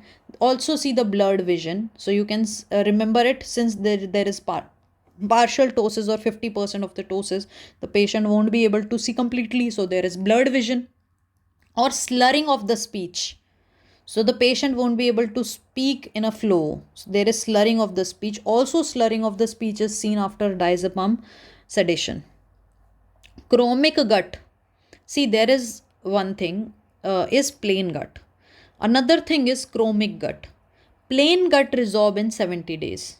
While we have a chromic gut, which we see resorbs in 90 days. So delayed resorption is a property of a chromic gut. So chromic gut we see delayed resorption, which is in 90 days, while on the other hand, plain gut suture resorbs in 70 days. Then we have lip repair. So we have a rule of 10 for lip repair. That means the child should be at the age of 10 weeks. Hemoglobin of the child should be at least 10 grams. And the weight of the child should be at least 10 pounds. So lip repair is done at 48 hours to 6 months of the time. And remember this, that if you are doing a soft tissue repair, that is, say suppose either a lip repair for a cleft lip patient, or you are doing a soft palate repair for a cleft palate patient. The both of these are soft tissues. If you are repairing this, it can be repaired by 6 months. But if you are doing a hard tissue repair, that is a repair of a hard palate in case of a child with a cleft palate, that should be repaired by 18 months. So that's the difference between a soft tissue repair and a hard tissue repair. So talking about the Guardsmen fracture. So say suppose if the blow of injury, that's a person's face, and if there is a blow of injury here and the fracture is on the other side, so if the force is on the other side and fracture happens on a distant another side, that is known as a Guardsmen fracture. The force from the site of the blow is transmitted and the fractures occur in a distant site. Then there is a butterfly fracture. In the butterfly fracture, the canine area, say this is the mandible. So the canine area of the individual is detached from rest of the mandible. So the segment of the mandible is detached from the rest of the mandible in the canine region, and that kind of fracture is known as a butterfly fracture. The zygomatic bone is again, the fracture in the zygomatic bone is known as a tripod fracture. Most common fracture in the middle third of the face is fracture of the nose, followed by the zygomatic fracture. So the most commonly fracture in the middle third of the face is fracture of the nose. The most common fracture in the mandible is the condylar fracture. The second most common is the angle fracture. And the third most common is the symphysis fracture. Now coming to osteoradionecrosis, in which we have already talked about the treatment, which is the hyperbaric oxygen therapy. So the osteoradionecrosis patient are going to have necrosis of the bone, especially the jawbone, because of the less vascularity of the jawbone. So especially the mandible, because there is decreased vascularity, we see osteoradionecrosis, and these patients present with exposed bone, or we can say exposed bony socket in the oral cavity. So if you see a patient having history of radiation therapy, and you can see clinically the necrosed bone in the oral cavity visible, so that is osteoradionecrosis. And all of this osteoradionecrosis photographs we have already covered in the radiology series. So all the MCQs radiology series you can also watch in order to understand these concepts better. So clinically, the bone is visible in the oral cavity, and we have 3H in osteoradionecrosis, given by marks: hypocellularity of the bone, hypovascularity of the bone, and hypoxia of the bone. Since there is decrease in the oxygen, which is hypoxia, hypo means decreased, oxia in the ox means oxygen, which is the most common type of cell injury. That's a pathology question, journal pathology. The most common type of cell injury is hypoxia. Then we have hypovascular bone, that is decrease in the blood supply. So most common cause of hypoxia is ischemia, which is of the decreased vascular supply. And the most common cause of cell injury is hypoxia. Again, these two are questions for the general pathology. So talking back to osteoradionecrosis, hypocellularity, decrease in the blood cells of the bone. And if the person is exposed to a radiation therapy more than 5,000 to 6,000 rads, that's a unit of radiation exposure. If the radiation dose is 5,000 to 6,000 rads, then the patient can develop osteoradionecrosis of the jaw.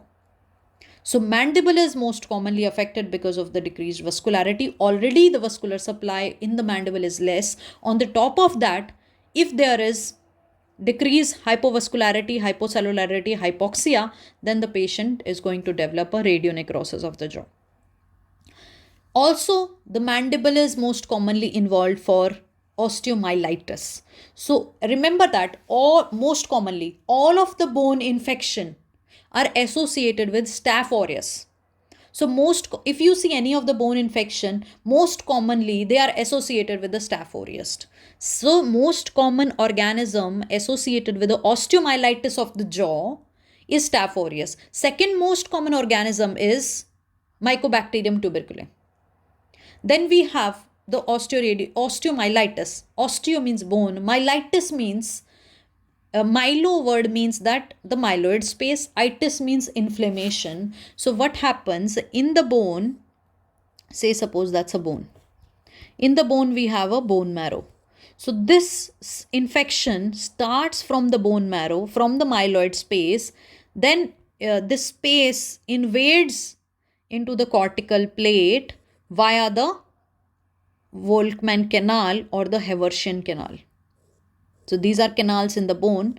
So it is going to involve, this infection is going to involve the cortical bone. And this infection does not stop in the cortical bone. It in fact goes to periosteum of the bone also. And it is going to necrose whole of the bone. So that is the osteomyelitis. Again, it's a very painful condition.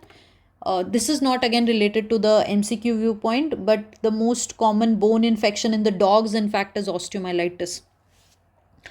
So the myeloid space is where the osteomyelitis infection starts, most commonly by Staph aureus.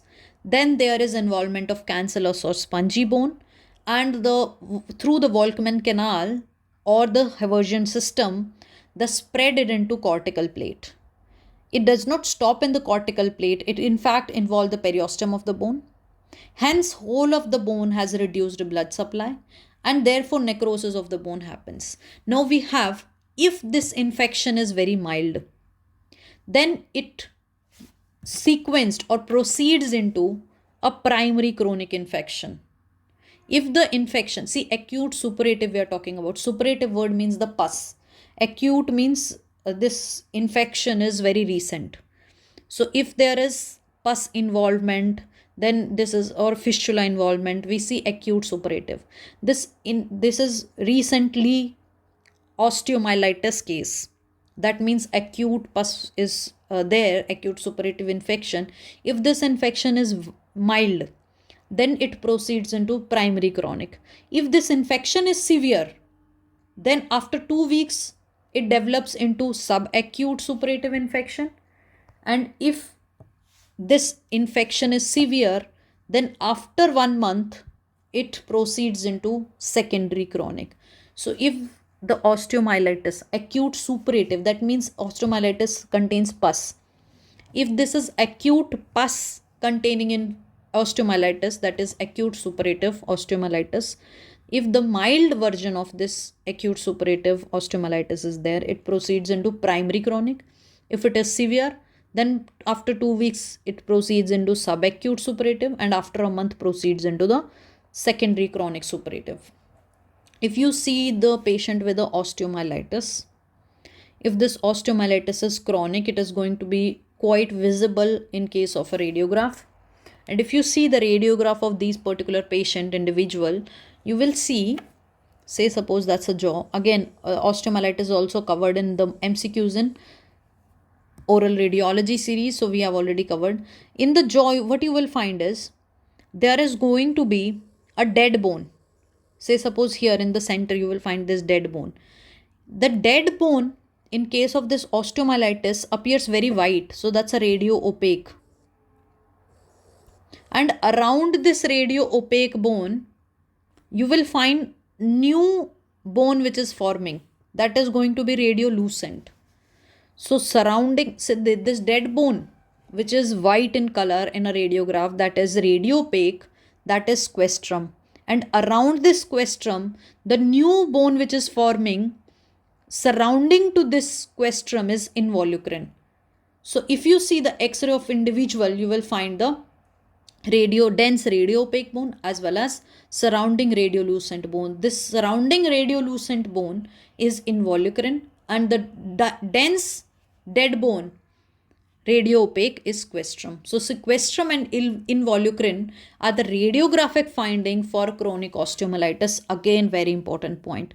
The appearance in the radiograph is known as moth-eaten appearance, as if a moth has eaten. So if you see a leaf of a tree, and if you see the leaf of a tree, and if this leaf is eaten by the moth, so it is going to have these holes. So like this, that's a moth eaten. So moth eaten appearance is like a leaf in a leaf, as if the moth has eaten some parts of the leaf. The same kind of appearance is same in the X-ray.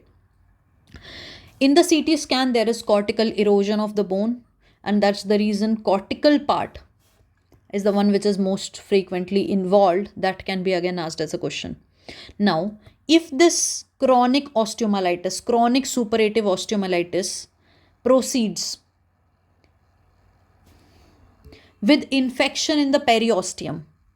So the chronic suppurative osteomyelitis, which starts from the infection in the medulloid space, myeloid space, then into cancellous space, then into cortical space.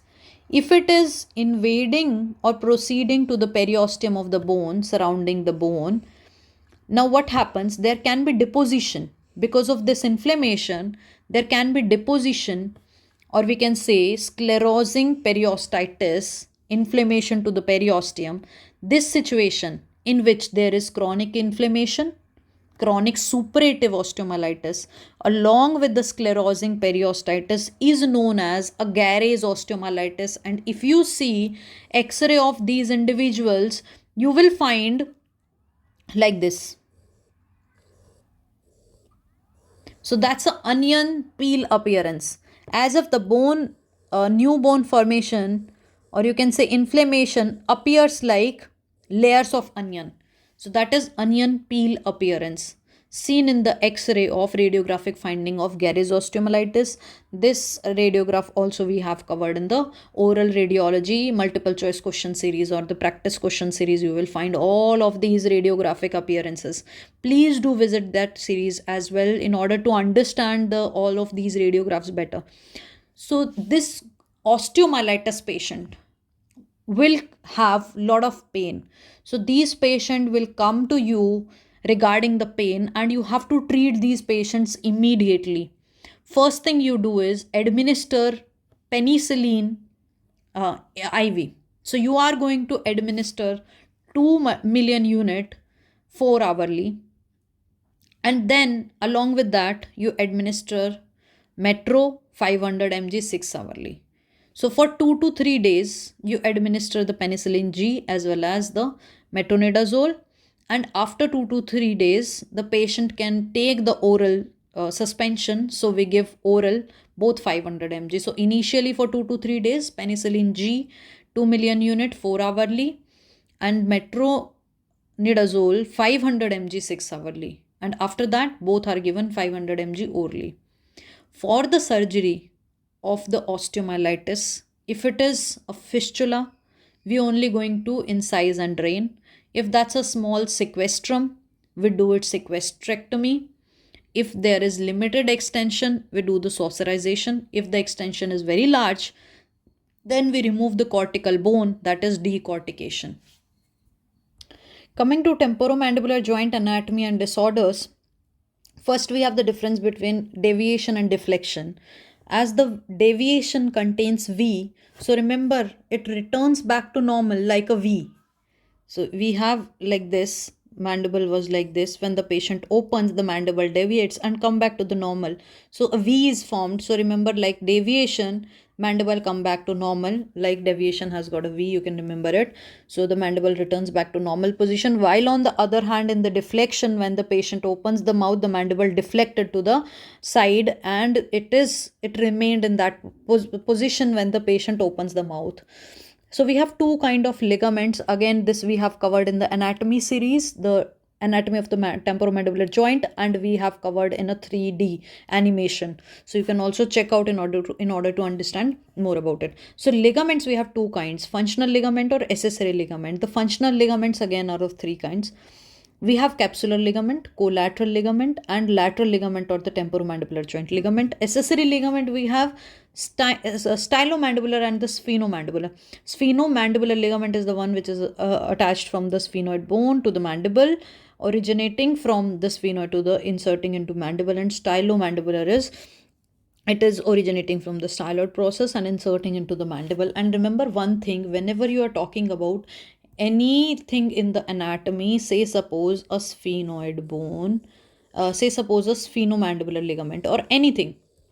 So the first is the origin, the second word is the insertion. So sphenoid bone is the origin, mandible is the insertion, and always remember that origin pulls the insertion. So insertion will be pulled towards the origin. So in this sphenomandibular ligament, from the sphenoid process to the mandible. So the sphenomandibular ligament is going to pull the mandible towards the sphenoid process. Origin always remain fixed, and this origin pulls the insertion towards its side. So insertion will start close to it. So that's how all the movement occurs in the anatomy and all the muscles also.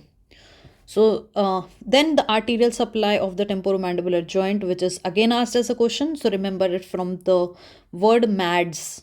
So M for maxillary artery, A for ascending pharyngeal artery, D for deep auricular artery, and S for superficial temporal artery. So word MADS is representing the arterial supply of the temporomandibular joint, the maxillary artery, ascending pharyngeal artery, deep auricular artery, and superficial temporal artery.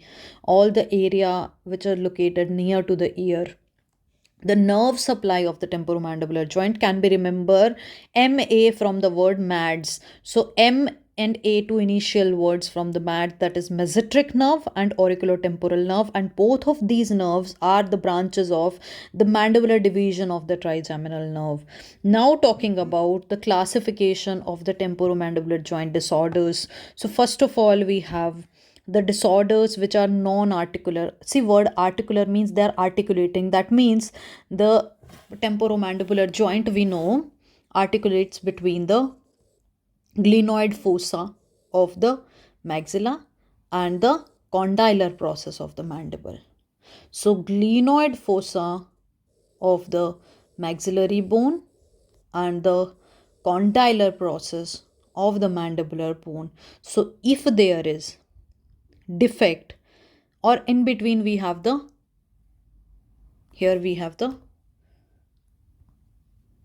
in between articular disc, and this articular disc is such that this articular disc is biconcave shape and it is thinnest in the intermediate. So we have three zones: anterior, middle, and posterior zone. So the middle one is the intermediate zone. So if there is defect in the articular process or articular component, such as any defect in the bone, it can lead to articular temporomandibular joint defects, such as in case of arthritis. So osteoarthritis or rheumatoid arthritis can be again articular defect. Non-articular defect, on the other hand, there is a temporomandibular joint disorder, but the defect is not between the articulation, it's in fact a defect in the musculature. So if the muscles of mastication are involved, then we see a non-articular kind of temporomandibular joint defect, such as if a patient has got a bruxism. Because of the continuous clenching, the patient can have pain in the muscle of mastication, and that can cause a temporomandibular joint defect. So we have to do the occlusal adjustment. If the patient is clenching in the night time, so if the patient is bruxism, we give the night guards to the patient. We can ask the patient on soft diet and not to chew on a hard food, or the chewing gum is avoided in the patient with having MPDS. So the patient having bruxism, because whole night the patient has been clenching the teeth in the sleep, so early morning patient will have pain. While in case of articular defects of temporomandibular joint, there is going to be defect in the articular surface, that is in the bone. So if it is inflammatory arthropathies, that means if there is inflammation in the joint, such as a patient having rheumatoid arthritis, so the patient condyles are going to be in the x-ray visible as pointed condyles. So the condyle in the patient will be appearing like one side or both the sides will be like this pointing. While on the other hand, in case of osteoarthritis, the patient will have night pain and there is erosion or flattening of the condylar head. Normally the condylar head is like this. So in case of osteoarthritis, there is, because of the erosion, there is flattening of the condylar head. So the most common non-inflammatory arthropathies is the osteoarthrosis. It is not itis. It's non-inflammatory. It's osteoarthrosis. Also, the internal derangement defect, like a disc displacement. We know that in between the glenoid fossa and the condyle, we have articular disc. The intermediate portion is the one which articulates between both of these, of the articular disc. So if this disc, as the name suggests, disc displacement, if the articular disc is displaced, the condyle is in normal position, but only the disc is displaced, then it is known as disc displacement. And most commonly, you will see the disc displacement in the medial direction. So if this disc displaces towards the midline, we call it the anterior disc displacement or medial side. Anterior medial disc displacement is the most common displacement of the disc which is seen in disc displacement. So we can have two kind in which the articular disc comes back to its normal position on its own. Another type of the disc displacement is when the patient is not able to take or get the disc in its normal position. So one is with reduction. With reduction means when the patient opens the mouth, the disc displaced anterior-medially. But when the patient closes the mouth, disc comes back to its normal. So that means it is reduced on its own. And in that case, once the disc is displaced when the patient opens the mouth, we hear a click sound. So clicking sound is associated with the disc displacement with reduction. While on the other hand, without reduction, the patient cannot take the disc to its normal position. So the condyle, it gets locked. Since the disc is displaced, the condyle gets locked, and therefore we hear a locking sound with the disc displacement without reduction. So that is the internal derangement. What if the condyle itself is dislocated? This was when the disc is dislocated. As you can appreciate over here, we can see the disc is dislocated or displaced. What if the condyle is displaced? So normally we see when patient opens the mouth or any individual opens the mouth, the condyle is located at the posterior slope of the articular eminence. But what if we know that always everything get displaced anteriorly? What if the condyle is displaced on the anterior slope of articular eminence? Then we call it the temporomandibular joint dislocation. That means the joint itself is dislocated now. Not only the disc, if disc is dislocated, we call it the disc displacement. If the joint itself is dislocated, we call it the TMJ dislocation. So normally at the mouth opening, we see the condyle at the posterior slope, and this type of translation, so from the glenoid fossa to the posterior slope of the articular eminence at the mouth opening is 1.5 centimeter is the normal translation.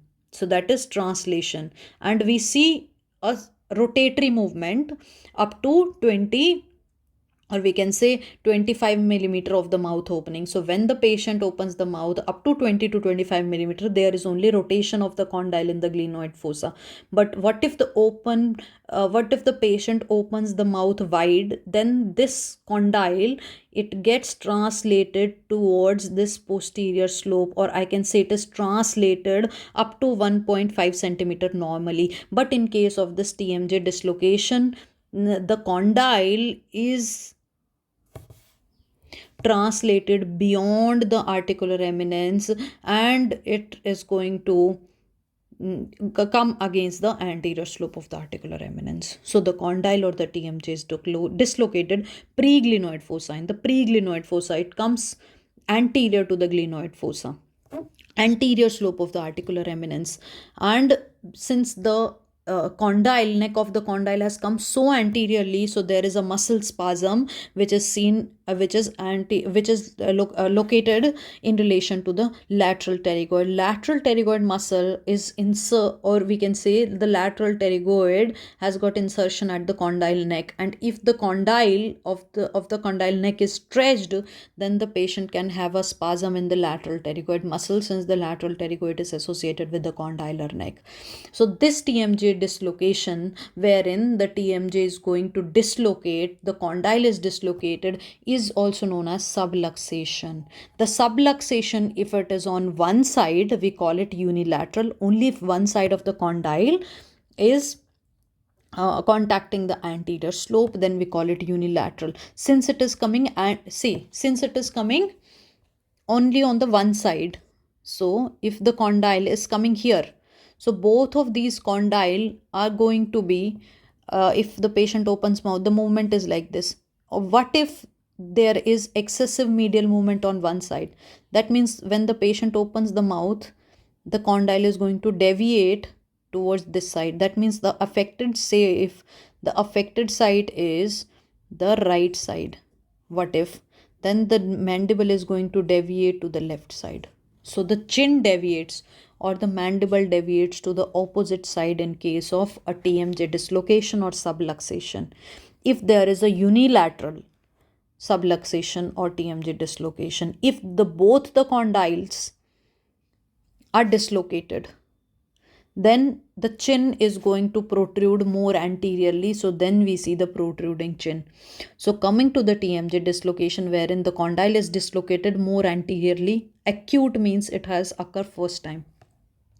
If there is acute TMJ dislocation, the patient comes to you, you have to take the condyle to its own position, to its normal position back.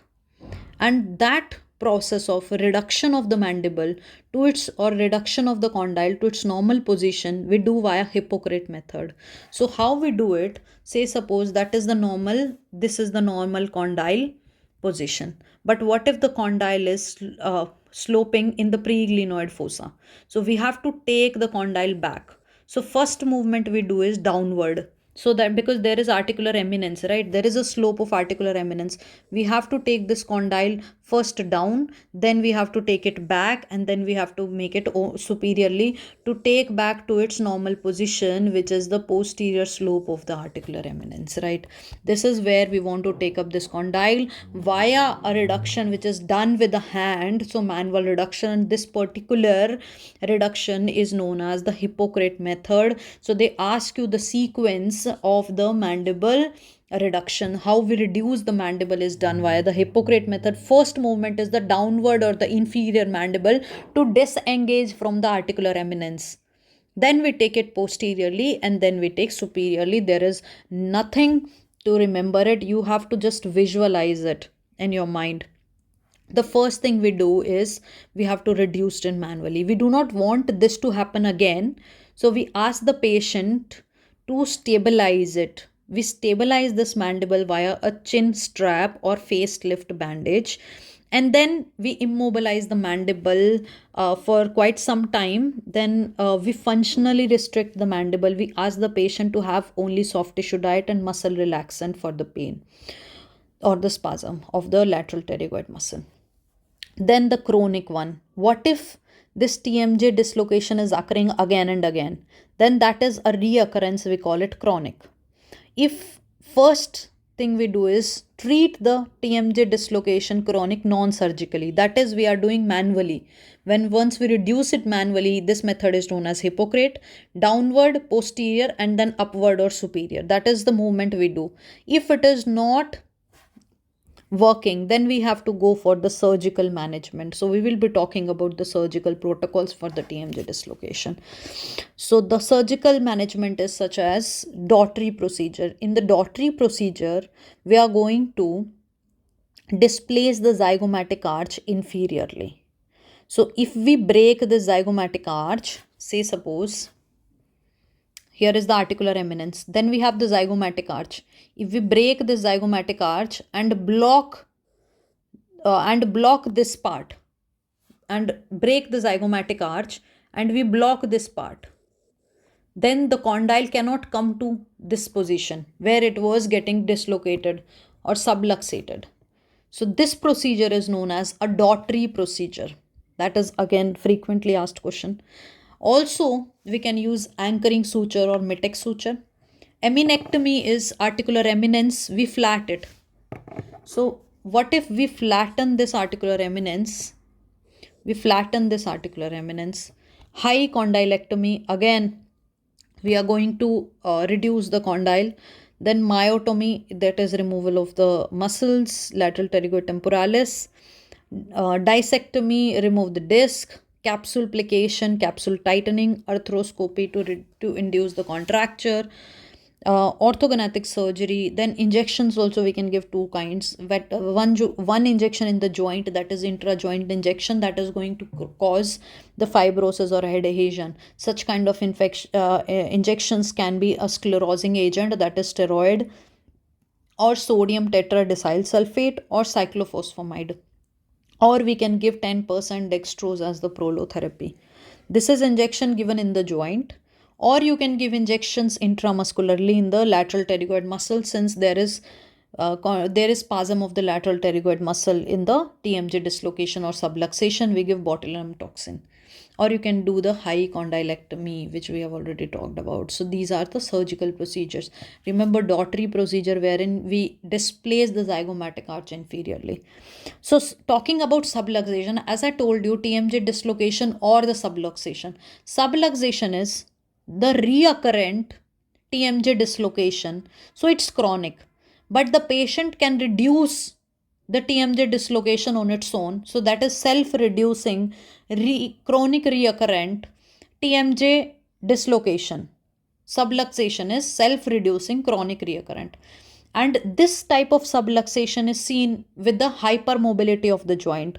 So if a person is having Ehlers-Danlos syndrome, which is a connective tissue disorder in which we see hypermobility, right? Rubberman, this Ehlers-Danlos syndrome is also known as a Rubberman disease, or the patient has, if you see the patient in the circus who are very mobile, so they are the patient usually seen with the Ehlers-Danlos syndrome, they have got, or also known as a Rubberman. So that is a connective tissue disorder again, and or the patient with Parkinson's disease. If trauma occur in those patients, then we can also see the subluxation. So the patient inability to close, the patient can self-reduce it. But what if the patient opens the mouth, then the patient cannot close the mouth and the patient comes to the dentist or the doctor. So talking about one of the treatment modalities for the TMJ dislocation is the arthrocentesis. Arthro word means that joint, centesis in which we are going to put two syringe. One syringe is used to remove the liquid which we are using in arthrocentesis. Another one is going to go in the upper joint space. So we are going to lavage the upper joint space, clean the upper joint space if there is any infection. So first thing we give is auriculotemporal nerve block, and then we give injection in the upper joint space. We lavage the upper joint space. So whatever fluid, whatever ringer lactate solution we are putting, or some people also use normal saline, but in textbook, remember, it's a ringer lactate solution or the Hartmann solution.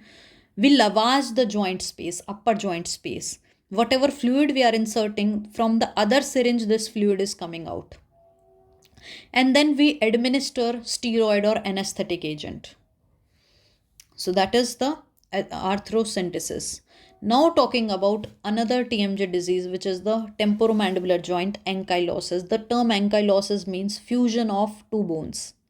Now, what happens in case of a temporomandibular joint?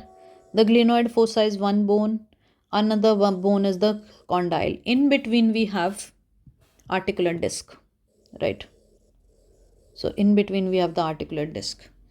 But in case of TMJ ankylosis, there is no articular disc, and this TMJ, that is the condyle, fused to the condyle is fused to the glenoid fossa. If the condyle is fused to it, the patient cannot open the mouth. So we have two kinds of ankylosis. A true ankylosis, where there is a true bony union of the condyle to the glenoid fossa. Pseudo TMJ ankylosis is because of the fracture of a condyle, there is displacement. So that's a pseudo ankylosis. So true ankylosis, the most common cause is the trauma during the forceps delivery of a child. So if there is a forceps delivery of a child, it can create, because of the forceps, pressure on the TMJ and cause trauma that can cause a true TMJ ankylosis. In case of a patient is having true TMJ ankylosis, the mouth opening will be so much so reduced that the mandible of a patient appears like a bird face. So we also call in the true TMJ ankylosis a bird face. In the adult, in case of a medial displaced condylar fracture, we can also see a true TMJ ankylosis. Also, sometimes after a surgery of TMJ or orthognathic surgery, post-operatively, a person can develop a true TMJ ankylosis. Infection or inflammation to the temporomandibular joint can also cause a true TMJ ankylosis. Infection like ear infections such as otitis media or suppurative arthritis. Inflammation like rheumatoid arthritis, wherein in the radiograph you will see the pointed condyles, or ankylosing spondylitis or still disease, which is in children, or Marie-Stempel disease. So all of these diseases can also cause or develop the TMJ ankylosis. If there is ankylosis of the one side, so the bone will be fused, right? Say suppose that's a mandible and here is the condyle, right? What if one side of the condyle is fused? So there is no movement from this side, and the other side there is going to be movement. So if the patient open the mouth, the mandible is going to go in this way. Say suppose that's the left side, then here is the right side, or left or right. So if the patient opens the mouth, the this condyle is going to go like this here. So the patient chin is going to deviate to the, in fact, if the patient opens the mouth, there is no movement to this side. There is only movement to the affected side. So the deviation of the chin is going to be towards the affected side in case of a TMJ ankylosis. While on the other hand, we have studied in the patient with the disc displacement, the deviation is on the opposite side. Also, you will see in lateral ceph, very well defined antigonial notch. So that also will be visible in a radiograph in case of a unilateral or bilateral, both ankylosis. In case of a bilateral ankylosis, both the sides of the TMJ are fused.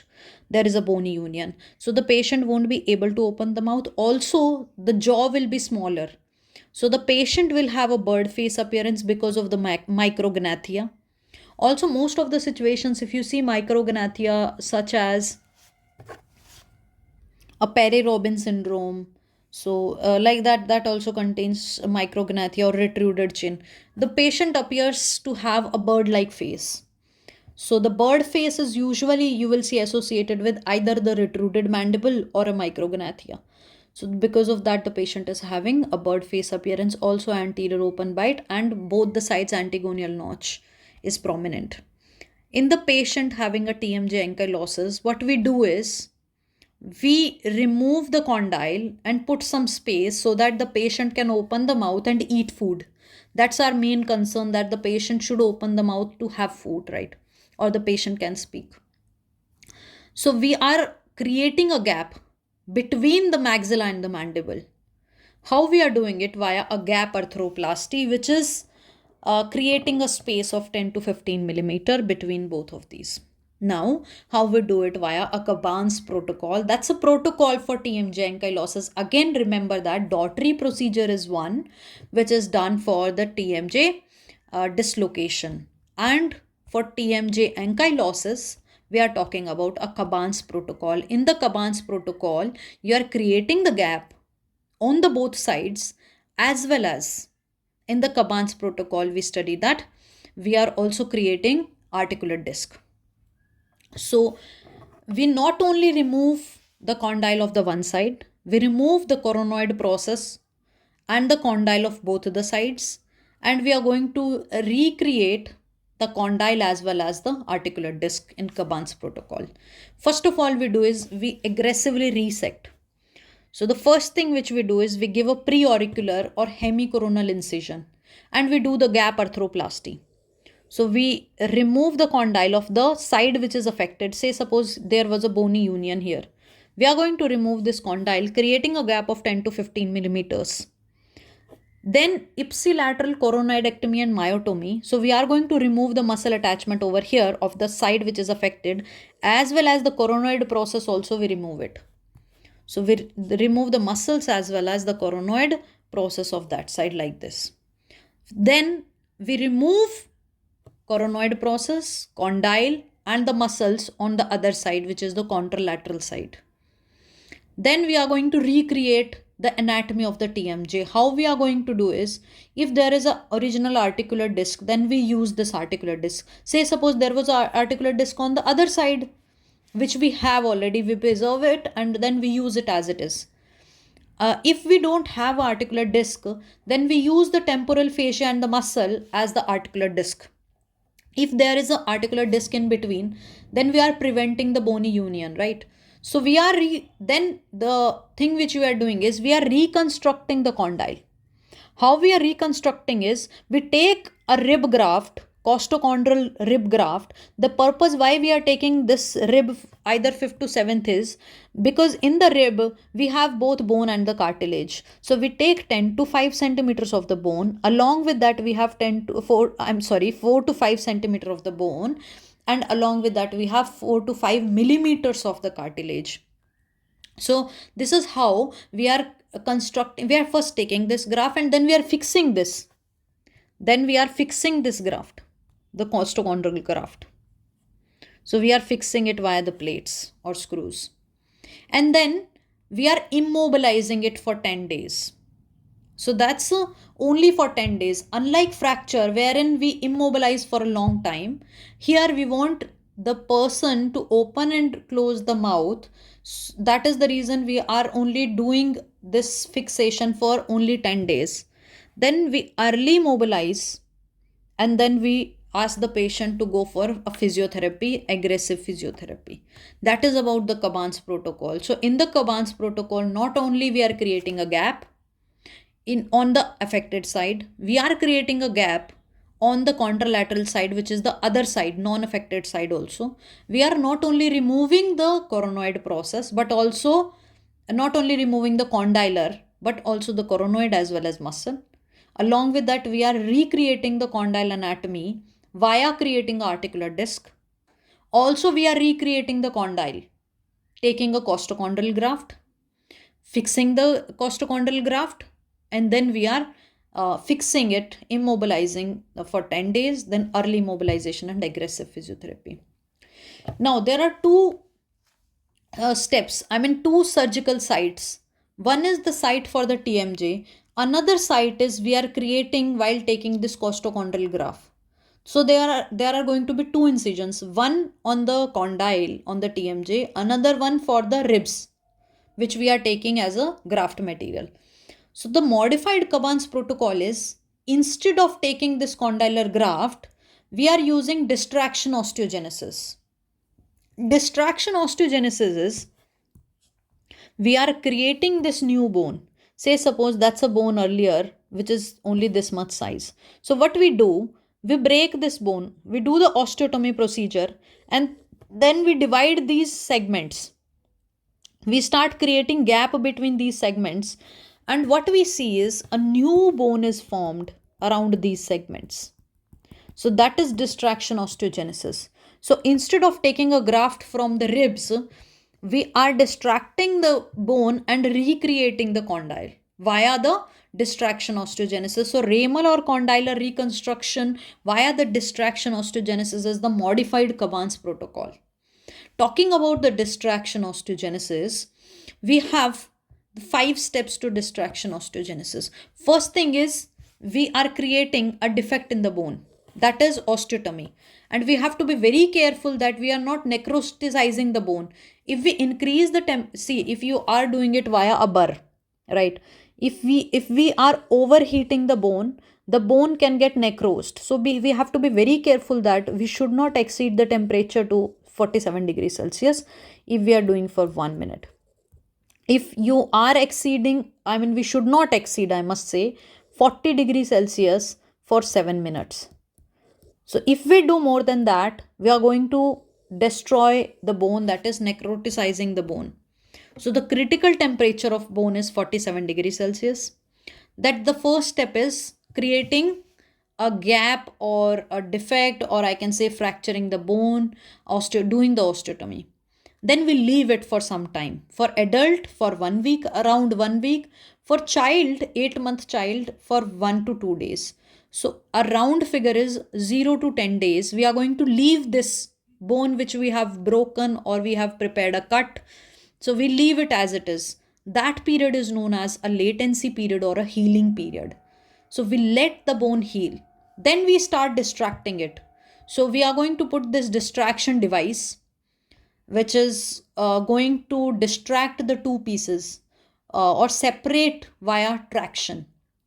So basically, it is based on the stress tension principle, which is given by Elizaro, and that's the reason the father of distraction osteogenesis is Elizaro. Now, what we do is we distract the two fracture segments of the bone. So there are two things. One is the rate at which we are distracting, and rhythm is how many times a day we are distracting. Rate means this distance we are talking about. How much distance we are distracting the two fracture segments. It is different for adult and child.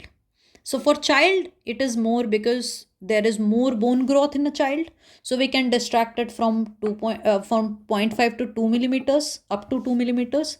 But for adults, or we can say ideal rate of distraction is 1 millimeter per day. So the distraction rate, it is dependent on the age of a person. Ideally, we distract at a rate of 1 millimeter a day. How we distract it? In the distraction device, we have these pits or threads. If we make a one full turn, that is a 360-degree turn, there is distraction of the bone of 0.5 millimeters.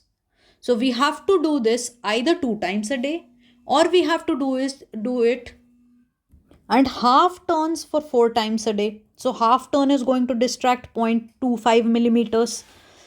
Ideally, we should do slow, that is 4 times a day, half of the turn, that is 0.25 into 4 times a day. But clinically, that is for us too easy, or for the patient is easier to do it 2 times a day, one time morning and one time in the evening. So 0.5 millimeter, that is one full thread, one full turn, 360-degree turn, that is going to distract for 0.5 millimeters, and the person is doing twice a day. So that's the rhythm. So the rhythm is how many times a day you are distracting it. That is independent of age. It doesn't matter if that is a child or adult. That is done 0.5 into 2 times a day. Clinically, ideally it should be done 0.5 millimeters 4 times a day. So that is the distraction. Then there is a healing index. Earlier we had this healing period. Now we have the healing index. So consolidation is also known as healing index, which is when the consolidation period is, now the distraction device is kept in the mouth for this long period of time. For adult, it is almost 3 months. For child, it is almost 2 months. So for adult, 8 to 12 weeks. For child, 6 to 8 weeks. So remember, for adults, the consolidation phase is 3 months. For child, the consolidation phase is 2 months. Then there is a remodeling of the bone which takes place. So in the distraction osteogenesis, not only the bone is formed, along with that, the soft tissue covering that particular bone is also formed. Remember that. Then talking about the biopsy, we have different kind of biopsy.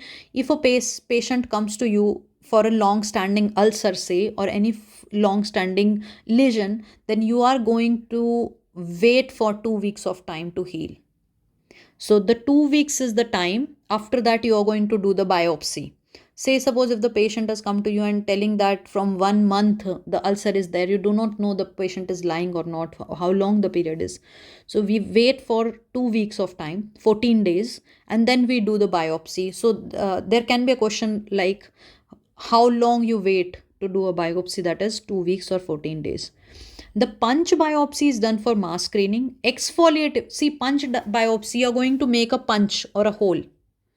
You are going to take the tissues which are involved, along with that some area of the normal tissue. exfoliative biopsy is when you are going to take the upper skin. So you are going to exfoliate or scrap the skin. Scrapping is what is done for exfoliative biopsy, and we do exfoliative biopsy for recurrent cancer or for oral lesions. FNAC, on the other hand, is either done for any salivary gland tumor or any tumor of the lymph node. Again, pasteurization of the milk is done at 63 degrees Celsius for 30 minutes. But if you want to do it faster, you can use the flash method, which is 72 degrees Celsius for 15 seconds, and then we cool it to 13 degrees Celsius. Remember, we have also studied about the temperature of the autoclave earlier. So temperature of the autoclave is 121 degrees Celsius for 15 lbs pressure for 15 to 20 minutes. Or if you remember, 131 degrees Celsius or 134 degrees Celsius for 30 lbs pressure for 3 minutes if you want to do it quicker. Then the glass bead sterilizer or hot salt sterilizer is a sterilizer which is used for endodontic instrument, and the temperature for a glass bead or hot salt sterilizer is in Fahrenheit, so that is 450 to 475 degrees Fahrenheit. So that was Celsius, which we were talking about earlier in the pasteurization or the autoclave. Now, rapid hand disinfection is we use 20% solution of chlorhexidine. If you see tooth displacement during the extraction, and we know if a tooth is, you are extracting a teeth, this teeth can get displaced into spaces. So if it is a maxillary first molar or a second molar, it can displace into the maxillary sinus. We know that the palatal root of the maxillary first molar is closest to the sinus or in close proximity, so it can cause a sinus perforation. Or we can say that it can create an antral communication, oroantral communication or oroantral fistula. Also, we have studied the premolar is associated with the most commonly or readily fractured. Then the third maxillary molar, it get displaced into the infratemporal fossa, so into the infratemporal region. And if we say the mandibular third molar, it can get displaced into the submandibular space. Then talking about the rule of 5 for the implant placement, that means how we are placing an implant. Say suppose that's a bone width, and in the prosto we have talked about the classification. Therein there is loss of, the first loss is the loss of bone width, then there is loss of bone height. So if you see, this is the width of the alveolar ridge. You want to place an implant. How much should be the width of the implant? How much should be the length of the implant? How will you decide is, you have to leave at least 1 millimeter of space in the buccal bone, 1 millimeter of space in the lingual bone, 1 millimeter of space to the air sinus, maxillary sinus, 1 millimeter of space to the nasal cavity, and 1 millimeter should be above the inferior border of the mandible. Then we should leave at least 1.5 millimeter of space to the adjacent natural teeth. And we should create at least 3 millimeter of space between two implants. So if you want to place multiple implants, you should leave at least 3 millimeter of space in between those implants. And if you are placing the implant adjacent to a natural teeth, you should leave 1.5 millimeter of a space. If you are placing an implant in the mandible posterior region, you have to be careful about the inferior alveolar nerve, and you should leave at least 2 millimeter of space above the inferior alveolar nerve. And you should, if you are placing an implant close to the premolars, you should leave 5 millimeter of space for the mental region. Why this mental region is? Because this mental nerve actually makes a loop, J shape. It's a J shape loop. So that's the reason we should leave at least 5 millimeter of the space for a premolar for the mental nerve. Then the gingival fibers which are next to implant are oriented parallel to the cuff of the implant. Say suppose, if you can appreciate over here, that's the cuff of an implant. So this is the cuff of an implant, and the gingival fibers which are placed next to this cuff are oriented parallel. And that's a perio as well as oral surgery question. Now talking about a success of an implant, if we say implant is successful, that means the implant is immobile. There is no radiolucency adjacent to the implant. So if that's an implant, there should be no radiolucency surrounding the implant. The bone loss after 1 year of implant placement should be less than 0.2 mm per year. Sometimes they can ask you in a question in which they put like 0.1 millimeter or 0.2 millimeter of radiolucency. That means the implant is successful. But if there is a bone loss of say 0.1 millimeter, then sometimes students get confused and they think that if they are talking about bone loss, that means the implant should be a failure rate or should be unsuccessful. No, if the bone loss after 1 year of implant placement should be less than 0.2 millimeter per year, that means the implant is successful, because that much amount of bone loss is quite normal. If the implant is asymptomatic, there is no pain associated with the implant, then we also call it the implant successful. So the criteria for a success of an implant is implant should be immobile, implant should be asymptomatic, there should not be any radiolucency surrounding the implant, and the bone loss after 1 year of implant placement should be less than 0.2 millimeters per year. And we have already talked about the critical temperature for the bone is 47 degrees Celsius. So for 1 minute, 47 degrees Celsius, 40 degrees Celsius for 7 minutes is enough to compromise the osseointegration of the bone. Fracture most commonly of the mandible is the condylar fracture, especially the condylar neck, which is contralateral to the injury we have already talked about. That means the opposite side. If the injury is on one side, the patient is having, if the injury is on say this side, the patient is having a condylar neck fracture on the contralateral, or we can say the opposite side. If the injury is having on this side, then the angle fracture will be on the ipsilateral or the same side. The third most common fracture is the symphysis fracture. In the middle face or the Lefort fracture, best is determined by the CBCT. The mandibular fracture, we treat it ideally via the open reduction as well as internal fixation.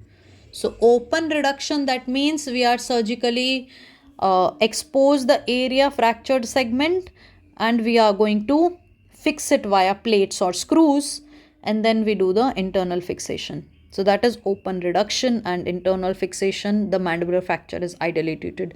Orthognathic surgery can be done via 3 ways, that is 3 different types. The Lefort 1 osteotomy, wherein we are going to create a Lefort 1 fracture. And that is done if there is any deficiency related to the maxilla. We can either set back it or advance it. BSSO, the sagittal, bilateral sagittal split osteotomy, wherein we are going to split the mandible sagittally and move the mandible. Either we can advance it or we can reconstruct or do anything. So the most common complication of a BSSO is inferior alveolar nerve damage. Genioplasty is a word for chin. So we are going to move the chin in a genioplasty procedure. Aplastic odontologia means there is a phantom toothache.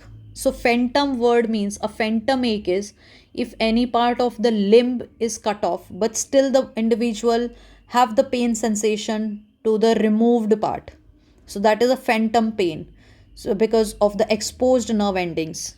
So if a tooth is removed and because of these exposed nerve endings, if the person still feels pain, that is secondary to deafferentation of the nerve fibers, this particular kind of pain is atypical.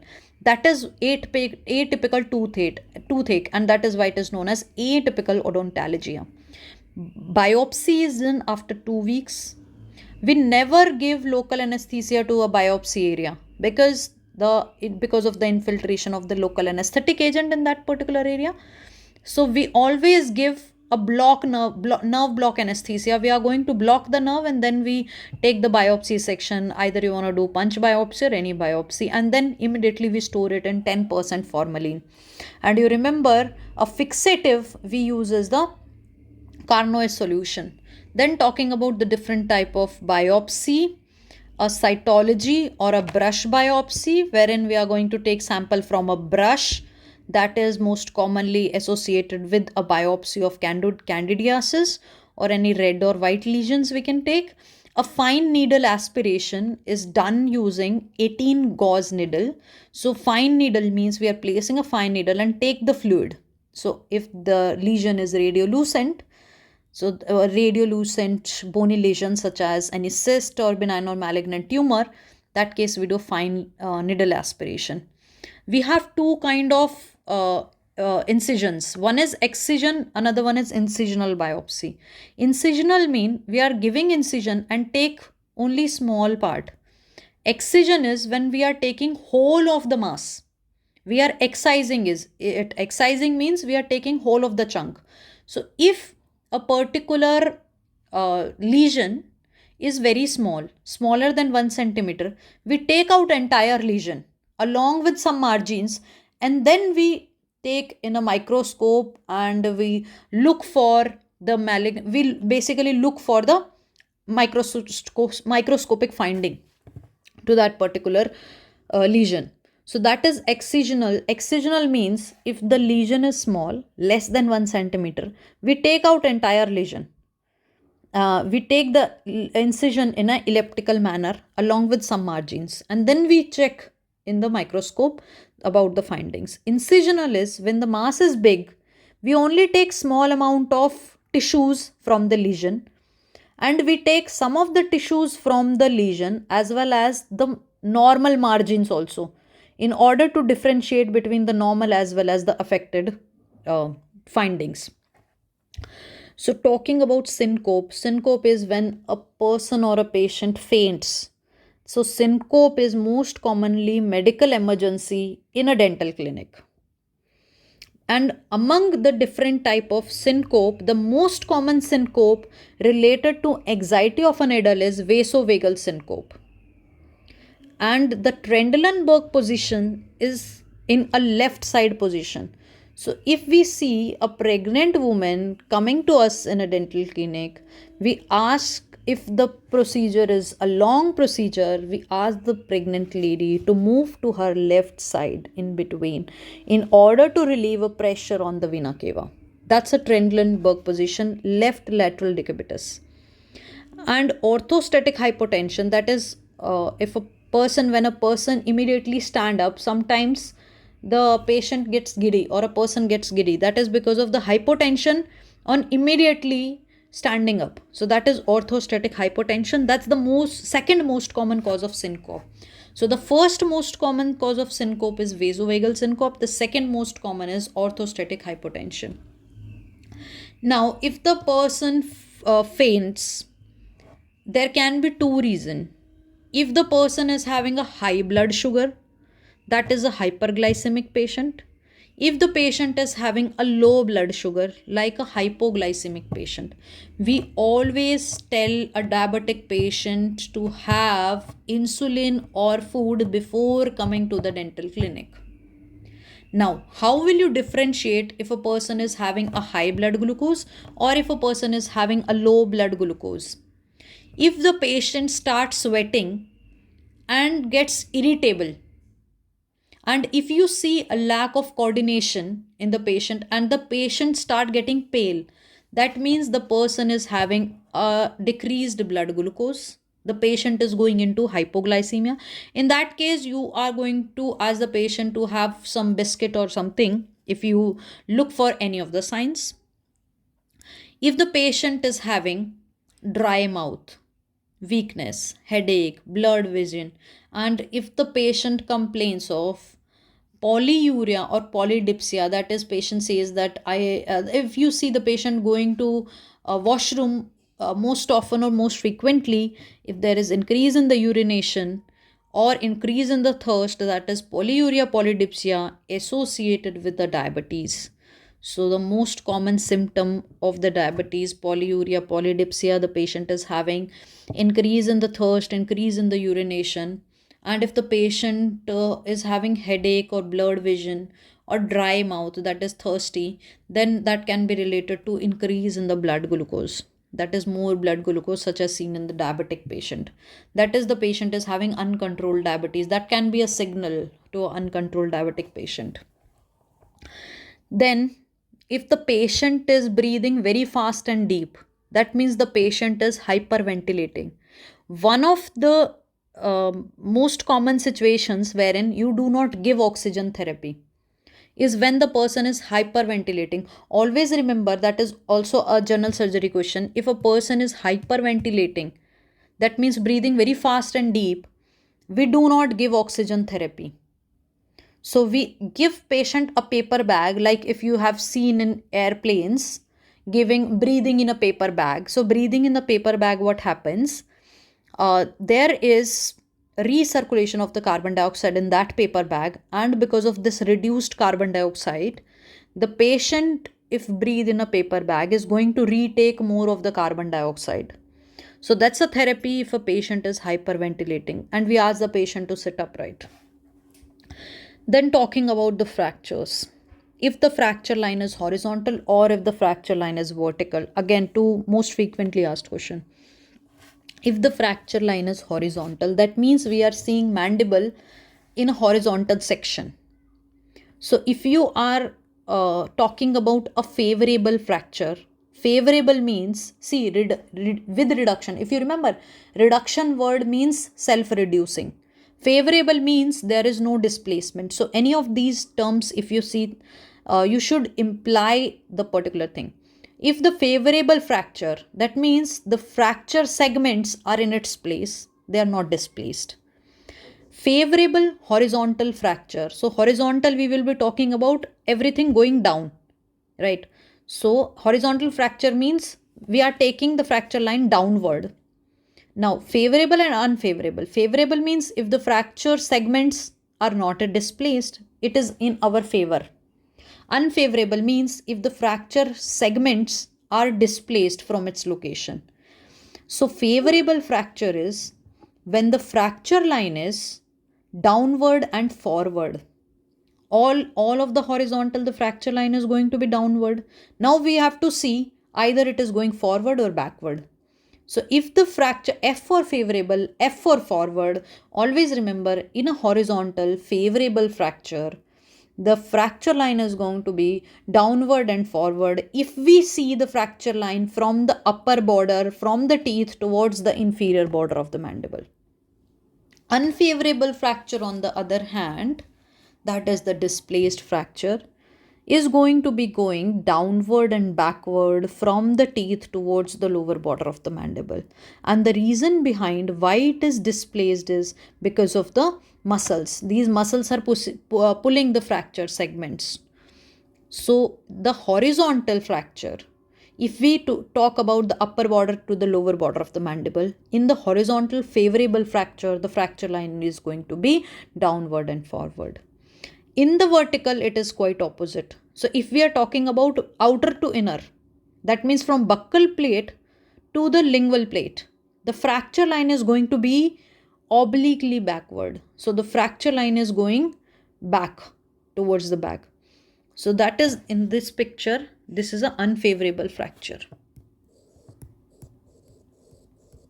Because the fracture line is going from the buccal to the lingual and it is not going backward, it is going forward. So in case of a vertical favorable, say suppose that's a mandible, if you talk about vertical favorable, that means from the buccal, the fracture line is going backward to the lingual area. So the fracture segment is going to be like this for favorable vertical fracture. So for favorable vertical fracture, the fracture line is going to be obliquely backward from buccal to lingual. So BB, you can remember, backward from buccal to lingual. So obliquely backward. So let's talk about some miscellaneous point. The most common flap for head and neck reconstruction is we use PMMC flap, pectoralis major myocutaneous flap, which is based on the pectoralis branch of the thoracoacromial vessel. If we have done a resection after a tumor or cancer, then we have to reconstruct the particular part.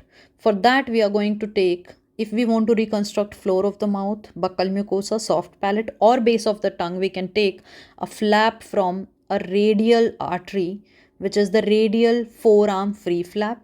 If we want to reconstruct total tongue after a total glossectomy, we can take a flap from a thigh, the anterolateral thigh flap, which is based on the perforator vessel of the descending branch of lateral circumflex femoral artery.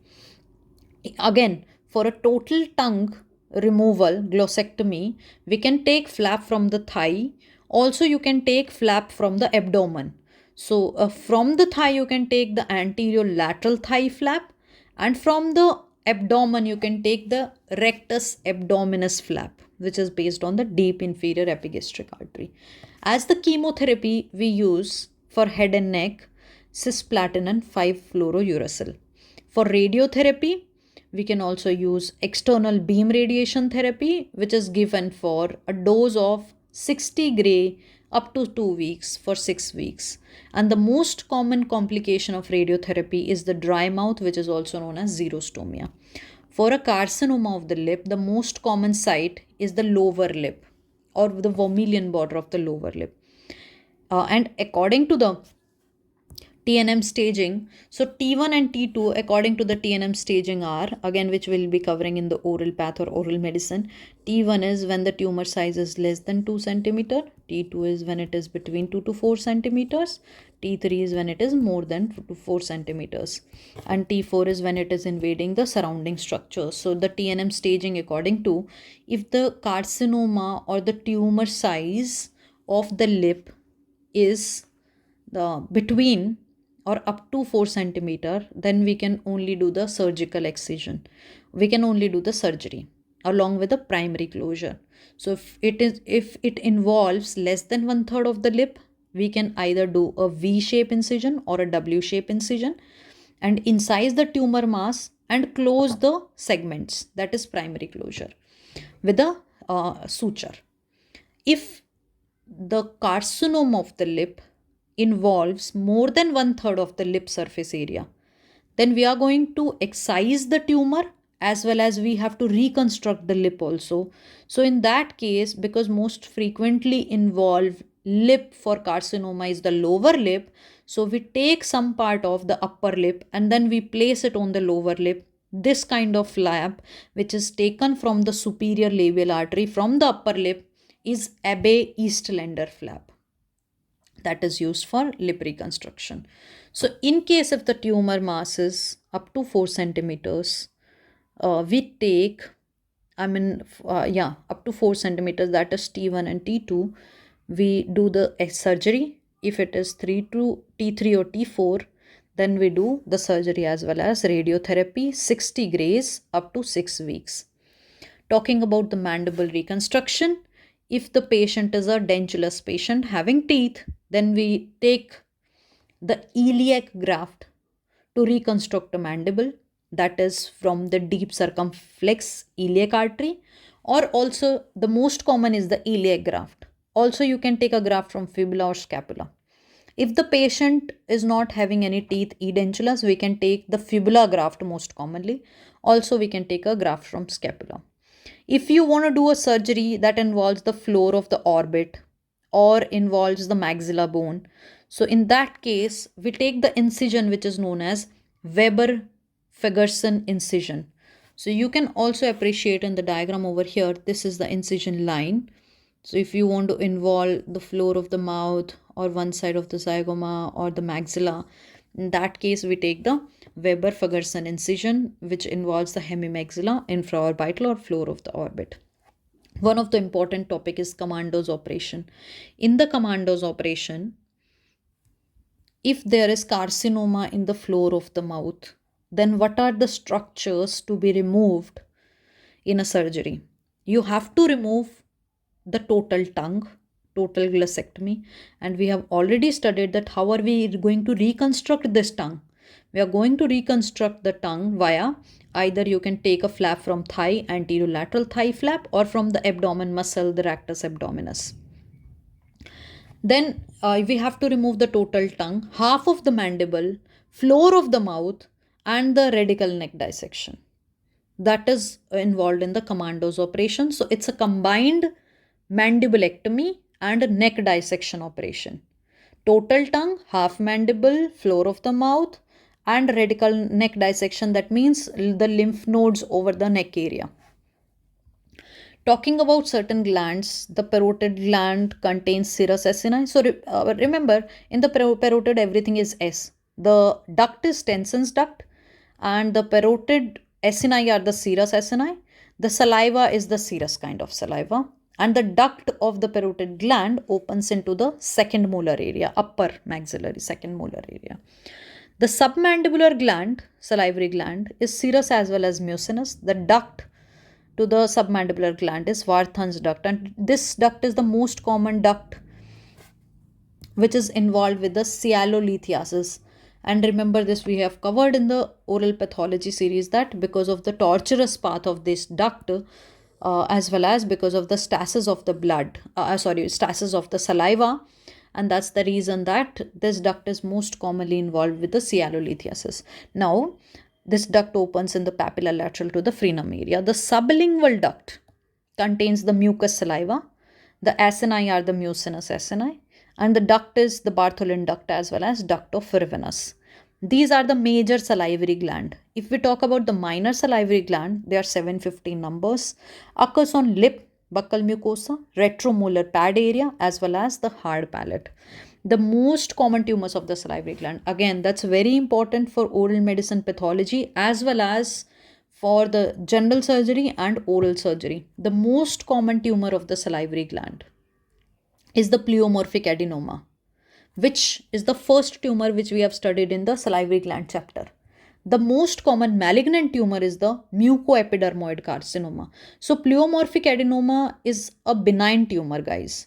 If we see the word carcinoma or sarcoma, that means it contains malignancy. And we know the word carcinoma, there are two things. There are two malignant lesions or two malignant tumors. One is carcinoma. Another one is sarcoma. So carcinomas are mostly the tumors of epithelial origin. Sarcomas are most commonly the tumor of connective tissue origin. So because since they are tumor of connective tissue, so they spread via the blood vessels, the hematogenous spread. Since these are epithelial, they spread via the lymphatic spread. So the pleomorphic adenoma, if you see adenoma or only oma word, that means it's a benign tumor. If you see carcinoma or sarcoma or malignant word, then that means a malignant tumor. So mucoepidermoid carcinoma, as the name suggests, it is going to be a malignant tumor, and this mucoepidermoid carcinoma is the most common. So you can remember from the word M, most common. Pleomorphic adenoma is the most common benign tumor as well as is the most common salivary gland tumor. Most common neoplasm in the children is hemangioma. But if we say most common malignant tumor of the salivary gland in the children is mucoepidermoid carcinoma. In fact, most common malignant tumor of the salivary gland is also mucoepidermoid carcinoma. And the most common malignant tumor of the minor salivary gland. See, minor salivary gland, if we talk about, is ACC, adenoid cystic carcinoma. And this ACC has got perineural invasion. So it's the most painful tumor of the salivary gland also since it involves the nerve. So investigation of choice. There are two things. One is the best. Another one is investigation of choice. Investigation of choice is the most often we write for the diagnostic test for a salivary gland neoplasm is FNAC. The best is which is the best? I mean, ideally in the textbook wise, the best imaging for a salivary gland tumor is MRI. If we remove a parotid gland, that is known as peritidectomy. So incisions for perotidectomy involve the lazy S incision, modified Blair incision, cyst trunk incision. Cyst trunk operation, on the other hand, is a surgery for thioglossal duct cyst. And cyst trunk incision is for periodictomy. If we remove whole of the parotid gland, that is superficial or lateral or classical parotidectomy. And remember that pleomorphic adenoma most commonly involves the superficial parotid gland. So the treatment of pleomorphic adenoma, which is the most common tumor of the salivary gland, or I can say the most common benign tumor of the salivary gland, which is pleomorphic adenoma, is treated with superficial parotidectomy because it involves the superficial lobe of the parotid gland. So in the superficial parotidectomy, we are going to remove anything which is lateral to the facial nerve. So we have this Patay's plane in the parotid gland. So in the parotid gland, this Patay's plane is basically a plane which involves the retromandibular vein and the facial nerve. We know facial nerve is going to cross this parotid gland and then give off terminal branches. Though facial nerve doesn't supply the parotid gland in fact is supplied by glossopharyngeal nerve, the ninth cranial nerve, which we have already studied in the anatomy series. So Patay's plane is basically retromandibular vein and the facial nerve.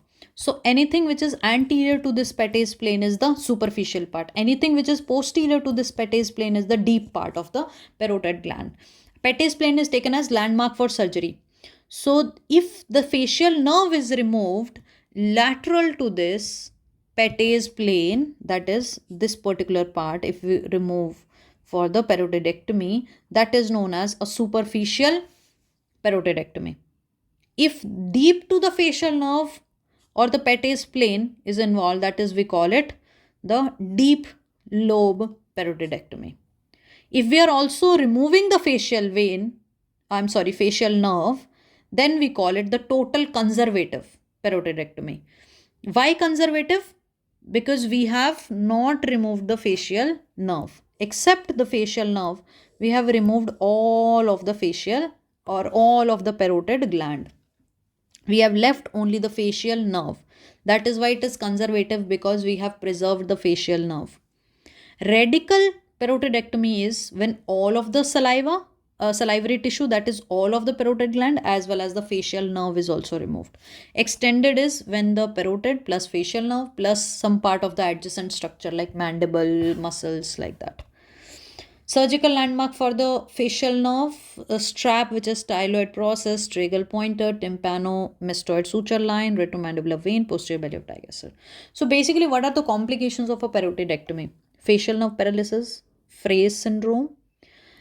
In Fray's syndrome, what happened? It's gustatory swelling. Once we remove the parotid gland, what happens? There are some fibers which get inserted into the fiber near the ear area.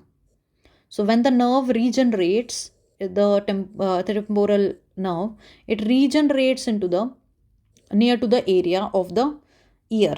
So whenever there is a salivation stimulus, then there is sweat coming close to the ear of that individual. So when the patient eats, or if there is a salivary stimulus, there is sweating near the ear area. That's the Fray's syndrome, or gustatory swelling, or sweating we can say, or auriculotemporal nerve syndrome.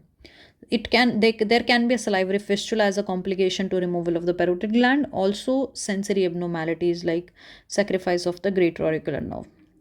Pleomorphic adenoma is the most common parotid gland tumor, and the most common site in the parotid gland for pleomorphic adenoma is, as I've told you, superficial lobe or the tail of the parotid gland. And we remove this superficial part of the parotid gland, we call it superficial parotidectomy.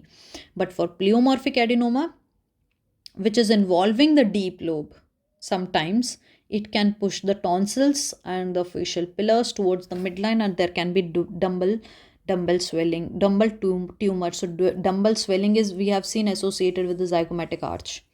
While on the other hand, dumbbell tumor is the pleomorphic adenoma involving the deep lobe. Development of the lip is basically from the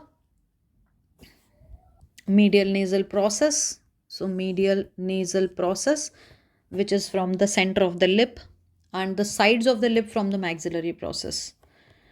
Again, we have already covered in the anatomy series. And the lower lip is from the mandibular process. So if there is any malunion or non-union from the medial nasal process to the maxillary process, it will cause a cleft lip. And if we talk about palate, so this whole part of the palate is our secondary palate. First of all, there is formation of the primary palate. In between, we have this incisive foramen. And later on, the two shelves of the palate unite to form the secondary palate. So if there is, if I say anterior palate, or I say hard palate is up till here. Hard palate is formed by primary palate as well as secondary palate. That to anterior part of the secondary palate. If I say soft palate, it is only formed with the secondary palate. So cleft lip is non-fusion of the maxillary process and the medial nasal process. That is, this is the medial nasal process, and the lateral part of the upper lip are the formed by the maxillary process. So if there is non-fusion between these processes, it can cause cleft lip. So also there can be posterior displacement of the alar cartilage. So you can see there is posterior displacement of this alar cartilage. And if you see a ratio, isolated cleft palate are most commonly seen after the both cleft lip and cleft palate, which is most frequently seen abnormality. So 45% of these cleft patient, you will find both the lip as well as palate is involved. The ratio is 1:600 live births. So among 600 birth, we find one case of patient with a cleft lip as well as palate. If you see isolated cleft palate, which is second most common, is seen in 1000 live births. So among 1000 live births, there will be one child of isolated cleft palate, and the occurrence is 40%. Cleft lip only is the least, which is 15% of the patient. And to repair a cleft lip, we do Millard rotational advancement surgery. That is the most common surgery done for a cleft lip patient. Also, you can do Tennyson, Rindal, Thompson, or Les Musseret flaps. Repair of a cleft lip alone is done in, basically remember all the soft tissue I told you. Soft tissues surgery is done in 6 months, and hard tissue surgery is done in 18 months. So if it is a lip repair or a soft palate repair, that is done approximately around 6 months. If that is a hard palate repair, that is done in 18 months. Then we have the classification that we will be covering in the surgery. So that's about few points about the oral and maxillofacial surgery, and all the image-based question will be covered in different video lecture. So we have covered most important key points and notes to this particular lecture will be available on the link in the description box below. Also, you can check out the website www.extrude.com. In that you will find all of the crash course notes as well as all of the main notes if you want to study in detail. So that's a video which involves only high yielding points. So the last minute revision you can say for the NEET exam or the competitive exam. Hope you have enjoyed the video. Give it a thumbs up. Also comment in the comment section below. And please do let me know how much the video is useful to you. So guys, till then, keep reading, keep learning, stay motivated. I will see you soon in the next lecture.